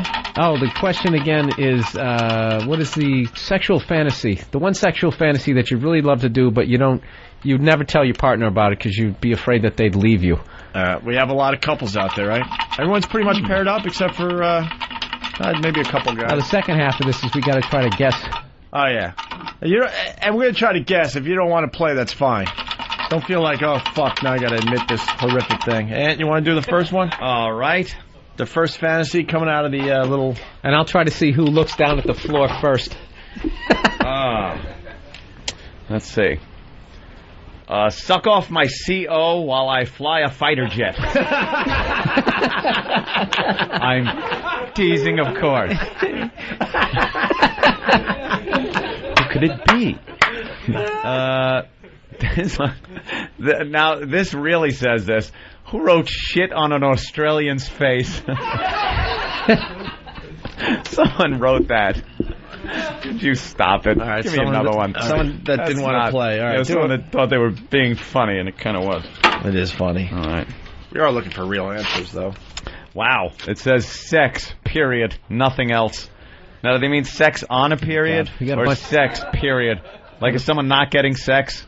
I guess we got a bunch of comedy writers out there. Yeah. We needed to do it, and they need to feel safe. Yeah, they really do. Sex.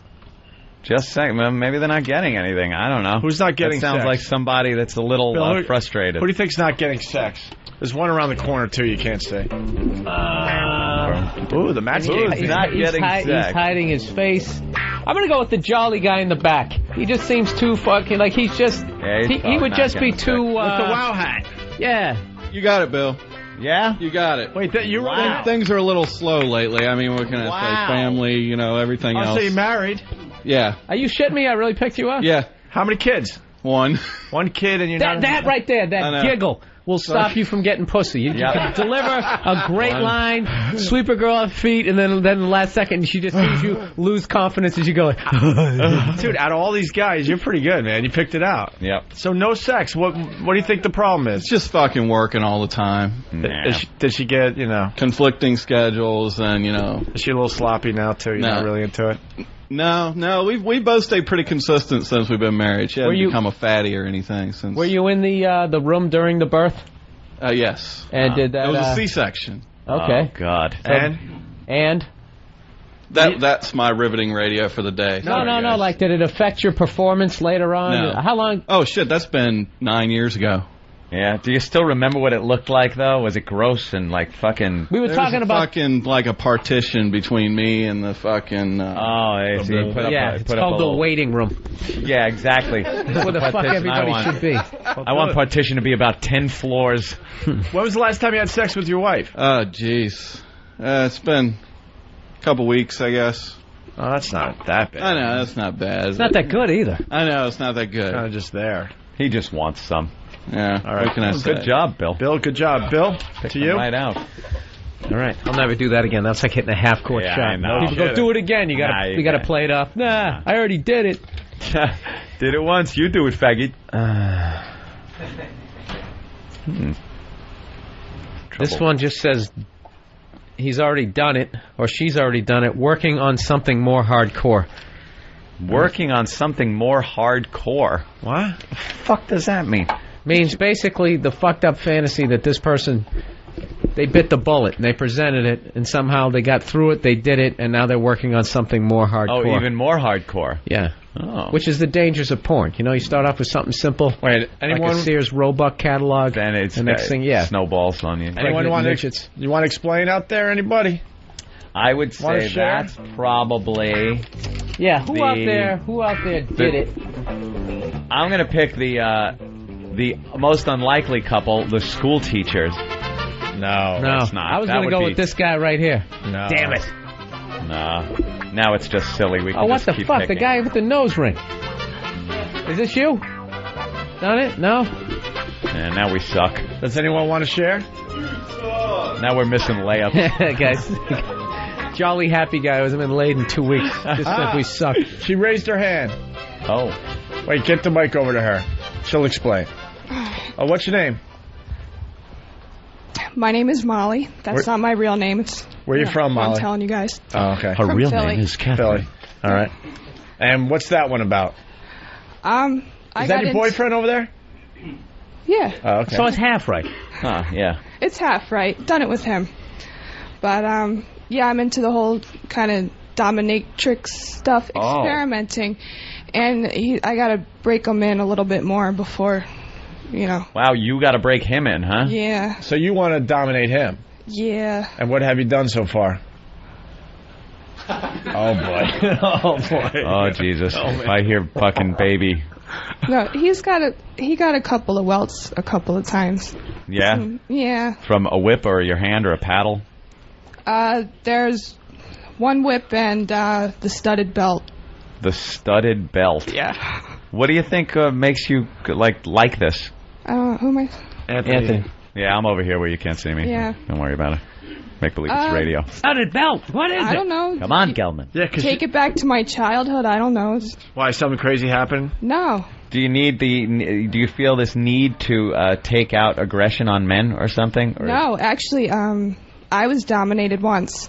Oh, yeah? Yeah. How'd that work out for you? It was awesome. You liked it? I loved it. Do you still like being dominated, or you just want? I'd rather be the dominator. Yeah. So, what did this person do when they were dominating you that you liked so much? It's kind of embarrassing because it's all right. Has your boyfriend ever heard this before? Maybe. Oh boy. All right, continue, Molly. It happened with somebody that was not nearly as good looking as me. And I'm not like cream of the crop, so it was, pretty low. Pretty low. So some ugly skanky guy got to dominate you. Yeah. And what did he do to you that was dominating? That was so hot. Pushed your head into the dashboard. What happened? Yeah, what did he do that was so hot? That got you turned on? No, I don't need to go there. Just a little. Wow. Just for that freak chance the password that is... he's listening and I run into him at a bar or something. I don't... Did it involve urine? No.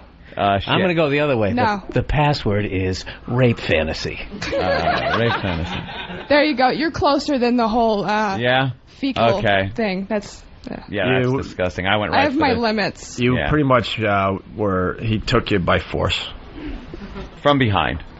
No, well, see, we didn't have sex. Oh, okay. Yeah. It was like, it was a BJ. He just slapped you around? There was no fluid. We weren't mixing any kind of fluids. Really? Really. This is interesting. So he just tied you to his chin-up bar and just threw a toaster at you? I mean, what happened? Wait, she's willing to tell us. We just got to work her a little bit. Yeah, come on. We've been doing this a long time. Let's go. You can tell us. So you know what? Speak it like in code. We can figure something out. Keep looking back at her boyfriend too. Are you all right with this? Okay. He's cool. I'm already, on his shit list today. I don't need to. Oh, see, you are into that. Sorry, I thought you meant you had a list of things to get to. A list of people I have to shit on, literally. No, huh? Why are you on a shit list? For something you did today or something? We don't need to worry about that. Yeah. You're just having a bad day, an argument day? I'm in so much trouble. Just let's drop that. Yeah, but that sounds like something you want to be in. Back to fetish. Oh, wow. All right. You went out. Was that it? So the guy... No, it's nothing like that? The guy had his way with you. Getting lippy? Yeah, but it was awesome. I recommend that people try it. What do you put, chip clips on your nipples or something? Chip clips.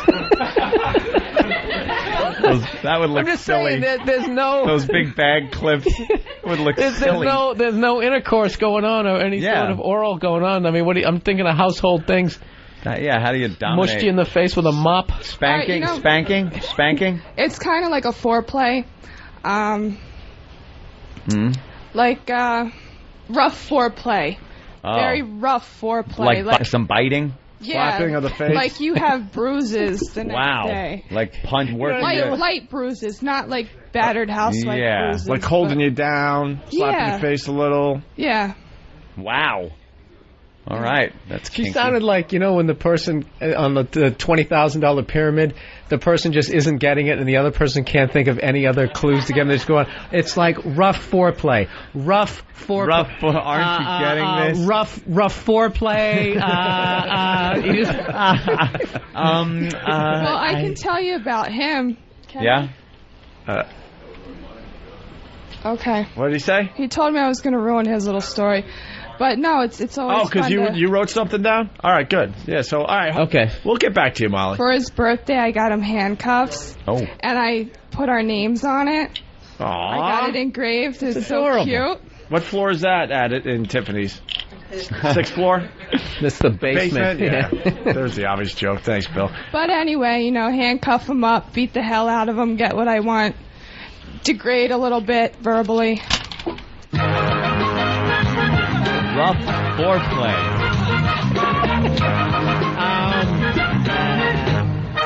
Rough foreplay. Hysterical, Bill. Automobile. Rough foreplay. Rough foreplay. That's good. You're not gonna. You guys been fighting for just the day or for a week or what? I guess since we were about 15 years old. Oh, okay. You guys have known each other that long? Yeah. Well, you don't seem that old, actually. How old are you? 23. Yeah, I was going to guess that. Hey, all right, sit down. We're going to get back to Molly, obviously. The next fantasy out there, what is it, Bill? This is stuff you're too scared to admit to your significant other. A sexual fantasy you want to do with your partner, but you're afraid to bring it up because you think they're going to dump you. This one is, I would like to fuck my wife doggy style while she eats out of a dog bowl and howls. What could that be? Wow. I think this is real, too. Fuck her doggy style while she eats out of a dog bowl. Teacher is avoiding eye contact. He's looking away. That could be. We might have to go back to the Molly couple, I'm thinking. Yeah. I think they're freaky. No, not him. Australia? Oh, no. He would have said dingo. Yeah, dingo. Dingo style. A dead giveaway. Or koala, some dingo animal we don't have over here. It's a nice What the fuck, a dingo? Who you want to point out? He's saying wife, so it's got to be somebody married. Oh, how about this guy right here? Right in the down front row? God damn it. No. His relaxed confidence. I'm going to go with school teachers. School teacher? School teacher, you? Oh, damn it! I should have gone. I said he was looking away. I suck. Yeah. The teachers are the freakiest people on earth, Yeah, man. teachers Who are freaky. You kidding? Oh, that's great. Freaky. That is a good one. So she's hearing this for the first time.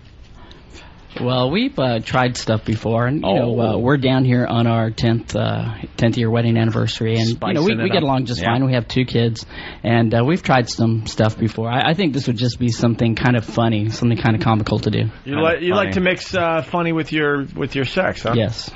That's always great for a hard-on, just to start belly laughing. So she would have to howl also? Have you ever howled? No way. No, huh? You would never do this? Never. Is it a particular breed you want her to sound like? Yeah. A Bichon Frise. A bigger dog, more of a Cocker Spaniel, a pug. And where does this come from? Oh, just trying to think of something different to do. Yeah. Well, you've thought of this. Yeah. This comes from being married for 10 years and never cheating on your wife. Absolutely. You're really starting to scrape the bottom of the barrel. Or maybe opening a trap door. Yeah. What does the wife think of this? Where all the catches, the king crab legs and shit. What do you think? Wifey, what do you think? Are you shocked that he said that? Not shocked, but he's funny like that, so funny. That doesn't shock me that much. What's the craziest thing you guys are willing to admit to? that you've done? Body shots. You can't. Body shots. Body shots? I was. You could do that on spring break. I know. I skipped that. Actually, we were up at a camp, and I was it's a music camp up in the mountains, and we got kind of wild. It was just the two of us, and we had a lot of tequila, a lot of body shots, and had a good time. Oh. All right, but they want to step it up with the doggy thing. Yeah, it's a big leap from body some sort of shots. hacky coming-of-age movie. Yeah. Up at the camp, a music camp, were there other people there? Body shots. I was thinking like lead hooks to the liver. Did you hook up with any of them and drink, or? We hung out a little bit. Body shots off anyone else? Yeah, kind of up the road there. There's some natural hot springs, and people made it a habit of going up there and stripping down and hanging out. Yeah. I didn't get to do that. No, This is just the calm before the storm. He's just too calm. Well, we just kind of... Yeah, we just... Yeah, he gets crazy. Oh, yeah. He's going to accidentally choke her to death. Okay, next couple. Behind closed doors, they get crazy. Autoerotic. All right, moving on to... Yeah. Choke the other give it out. to Ant there. Oh, let's see. Dig deep. Get a good one.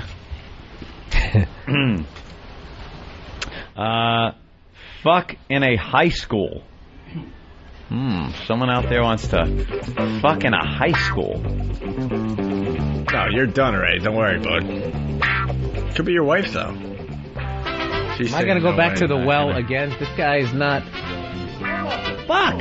Did you the same guy? He's got this shifty look about him. Air Force? No, huh? I think it's... why didn't I pick the guy with the glasses and the WoW hat? Is that you? Damn it. Why the fuck didn't I pick him? What the fuck in a high Why did I? school? Wait, what's that about? There you go. I really don't know. You look like you're still in high school. No. How old are you? 21. 21, all right. A couple years out. A few years out. Well, shit, you could go get an 18-year-old. Yeah, I think it's just because I wanted to fucking, a school bathroom for some reason. I just never got that, so. So that's would be a huge turn-on to you if you could accomplish that. I don't think the chick would really leave me for it, but it's fancy.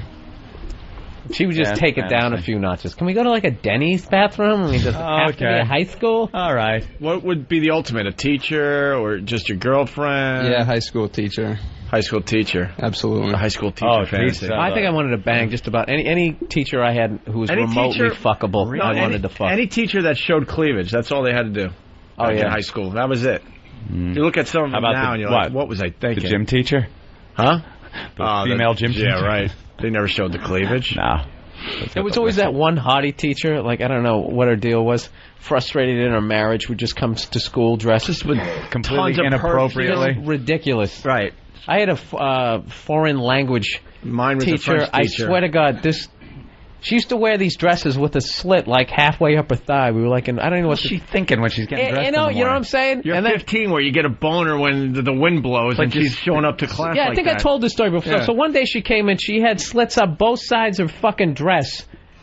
And every time she would step back from the board, you could literally not only see the thigh on one side, you saw the inner thigh of her other fucking leg. That's like hardcore sex back then. That's porno. Dude, that's raging. Yeah. Raging fucking hard. That's strip club. Then she ends up, she called on me and I wasn't paying attention. I tried to lie my way out of it.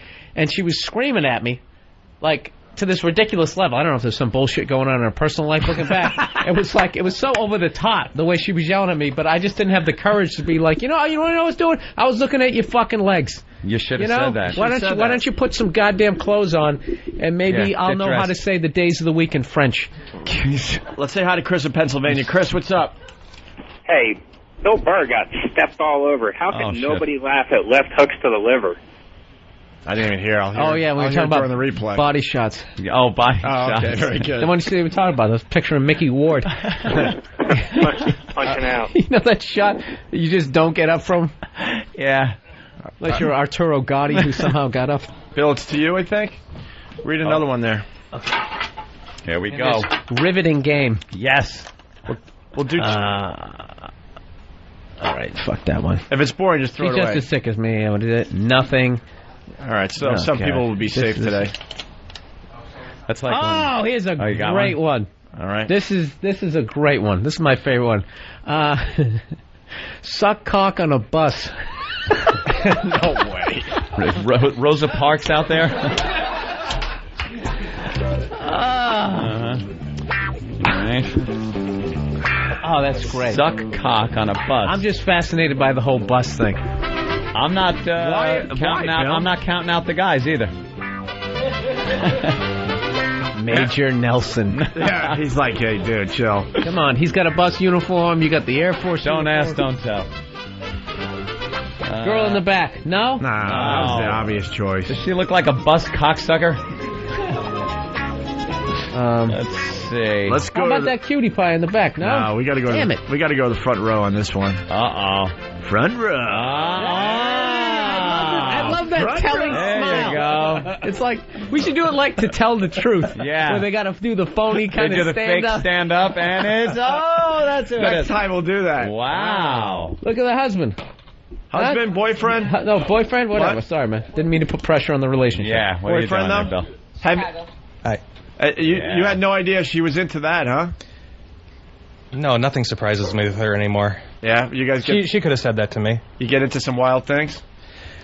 Actually, for the most part, we're pretty normal. I had sex at a Bears game once. Oh, yeah? You did? Not with me, though. In the stands. No, not with him. Oh. In the stands. You know, the cameraman can see everything.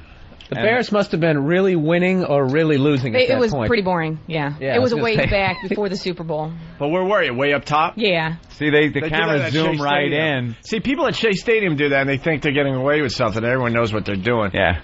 They go way up top. Way up top, and all of a sudden you just, Exactly. How did you pull that? How did you pull that off? You wearing a dress? Skirt. Skirt. Okay. Yeah. You just sit down. Sit down on the seat. Yeah. And then get up and then sit back down again. And Right, then get up right. and sit back down Yeah. again like you're... Like you can't make up your mind. Down in front, Do I thank want you. to? Down Do in I want front, to be thank there? you. Or do I not? You Down know? in front, thank you. If you're doing one of those hacky charity events where you have to sit in every seat. Yeah. But you're sitting in the same seat over and over again. And So what is it about the bus? Yeah, the bus thing. I like that. It's in public like that. Yeah, you kind of like that. But I mean, there's exhibitionist. parks. There's there's But something. There's a lot there's of something. people on a bus, though. But Bill, you're you into know? that too. You said that's something. You said that's one of my favorites or something like that. Where you're.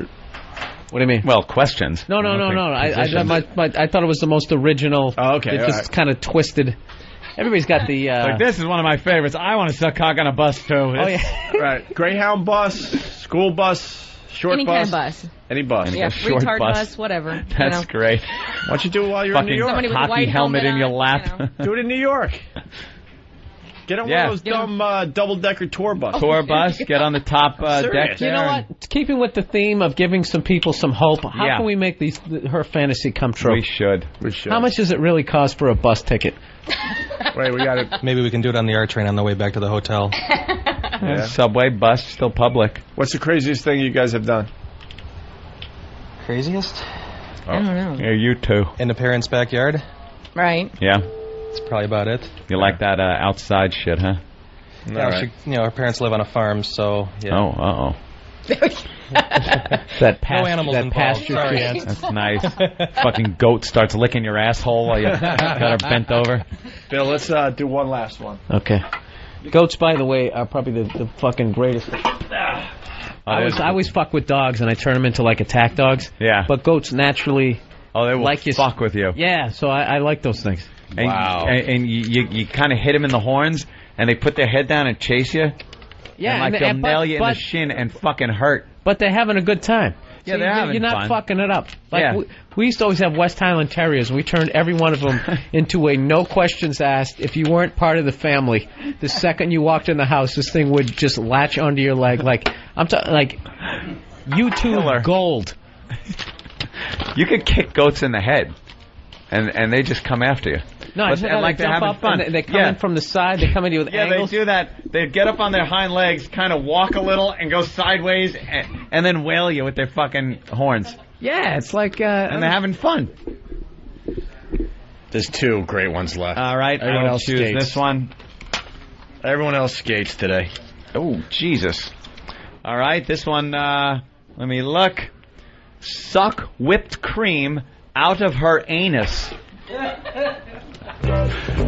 Sucked whipped cream Who looks like out of her anus. Who looks like a baker out there? Yeah, what, Because you know you'd have to put it in with that fancy gourmet, how they dispense it. The little bag that they squeeze with the mold on the front. It looks like a flower.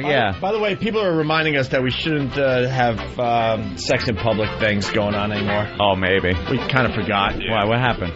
Well, because we're trying to get her to suck his cock on a bus. Something bad happened once? Well, maybe. We forgot. How about involving a bus and sex in public? Yeah. That's great. We'll take 2 fucking things we got in trouble for. Well, Molly's guy laughed too hard, so I don't think it's him. Lick whipped cream out of her anus. I'm not a food sex guy. That's why I hate Hooters. It's either you don't like combining the food two and sex thing. It's dude in I front. want food to be the focus. I think it's the guy right up front here. No. There with the hat. You? No. But it can't be Molly. It's either the Australian dude or Molly's... Major Nelson. Chuck Yeager over there? Major Nelson. Major Nelson? No. No. It's got to be Australia then, right? Aussie? Yeah. He's a dirty boy. Look at you. He's a dirty boy. I gotta love Australia. Is that your chick next to you? Yeah. Have you ever heard this one before, ma'am? What? Has she ever heard this before? No. No? Are you shocked? No. No? No. He gets a little crazy? I know he has crazy ideas, yeah. More importantly, are you going to make it happen? Sure. Yeah. Wow. Hey. Did that making dreams come true right here. That's something. Did that give you a little tingle when you found out it was him? A little. A little. Gonna get some whipped cream, go to the hotel. That ends the fantasy when the other person's not into it. Like, well, all right. Yeah, well. All right. You like doing that? She's just going to be on all fours looking over her shoulder going, nah, you done? You need me to do what? Like what? Reading Us magazine. Yeah.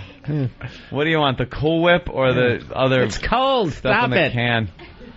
All right, very good. Anything else for that Australian dude? I don't know. Where have you ever done anything like that? No. No? Nothing. How are the girls in Australia? Kinky? No.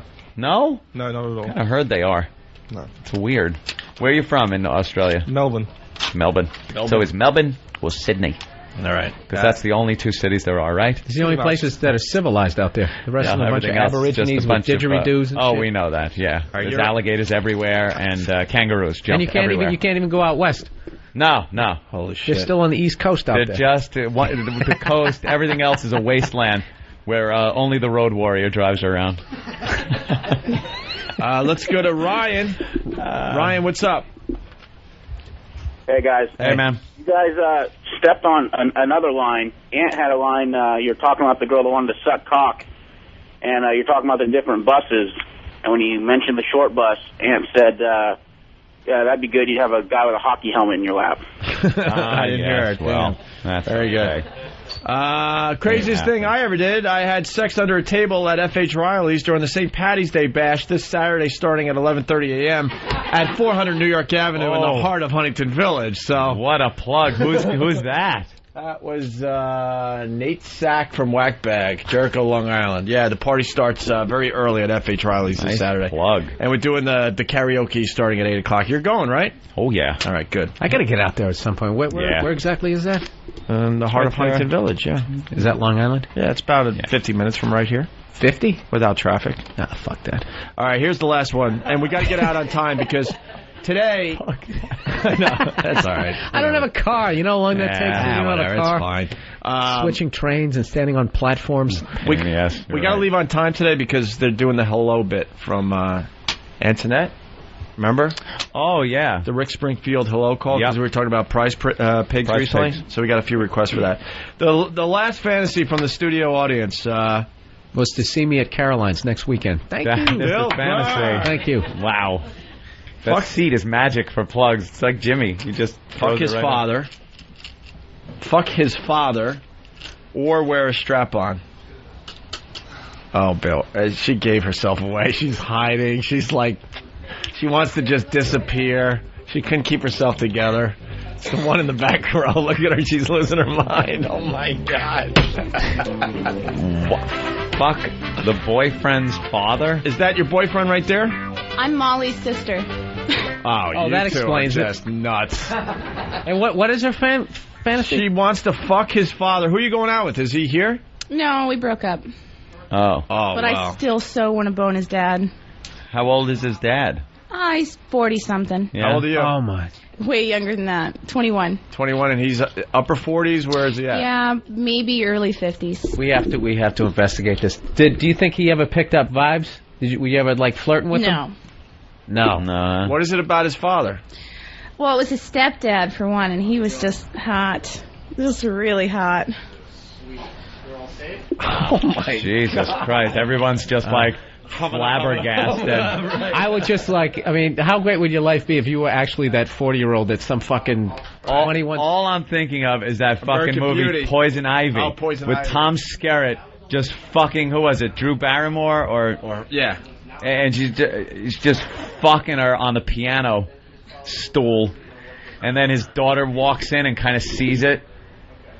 Oh my God! That's exactly what that fucking... Wow, the Molly family is kinky. What happened when you guys were growing up? So you broke up with this boyfriend, though? Yeah. Yeah. Yep. Not exciting enough? He was cheating. Oh, well.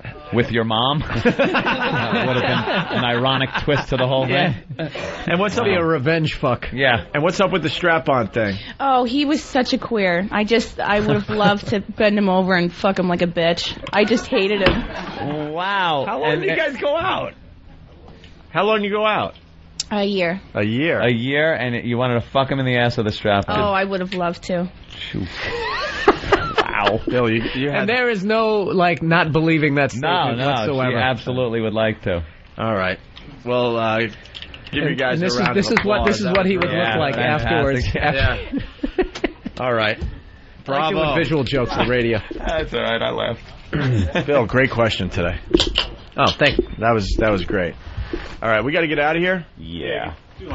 Right now, do line of the day? Yeah, we do it right now. All right. Here comes we got one? 2 runners up. Holy shit. All right, line of the day brought to you by BowDogFight.com. Tune into Ion Television Tuesdays and Saturdays for episodes of Bowdog Fights. For all the mixed martial arts action you could want, check out BowDogFight.com. Here's a runner-up line of the day. Is that Bill? Yeah, Bill Burr's in today. Have you seen it? No, I don't watch it. Have you seen the kid? Yeah, we watched I a was few video just saying, clips. he looked like Halle Berry's high school photo. There you go, Bill Burr. Runner-up line of the day. Halle Berry. Here's another runner-up line of the day. Oh, I thought that was line of the day. I was saying, no, I thought Anthony said it's funny as shit. Like, I've seen your insides. I've smelled what you could produce. I've seen, you know. Yeah. These are the same girls that didn't want you to see them without makeup on for a while when, like, you first hooked up with them. You know? What the hell? Anthony. BowDogFight.com. Thank you. Here is today's line of the day. Here comes the line of the day, line of the day. Almost like Jimmy Sierra when the song plays. I love that. He came out like he was 6 months old. 28 pounds. Swear to God. Did you hold it up like you won a fishing contest? Bill Burr, line of the day. He'll be at Caroline's next weekend. Oh, man. Always a pleasure, Bill. Oh, let's not forget about the ONA Traveling Virus Comedy Tour. How could we? Tickets go on sale today. Pre-sale. 1 o'clock Vegas time. 1 o'clock Vegas time through Ticketmaster. We got a great lineup. We got 8 or 9 comedians playing the Hard Rock. 4 o'clock Eastern. Cafe, I know. Hard Rock Cafe and Casino out there in Vegas. Mountain. No, it isn't. No, joint. it's 3 o'clock Eastern. Is it? 2 o'clock Central. No, it's 4 o'clock. Are they West Coast or they Mountain Time? It's I 3. think they're West. Yeah, it's part of the West. I just made it more confusing. 1 o'clock Vegas time. No, it's important because it's going to sell out fast because it's only 1,500 seats and you got 8 comedians. So through Ticketmaster starting at 1 o'clock today. Yep. All right? That's it. And if you need more info, go to opieandanthony.com. And when we're in Vegas, we'll announce the rest of the tour. I think it's at least 9 more dates. Yeah. Maybe 10. No summer for the boys, but a lot of fun. See some of you people in the poker room, too. Yeah. All right. Guys, thank you so much. We greatly appreciate the support out there. The studio audience. All right. And we're out of here. We'll see you guys tomorrow.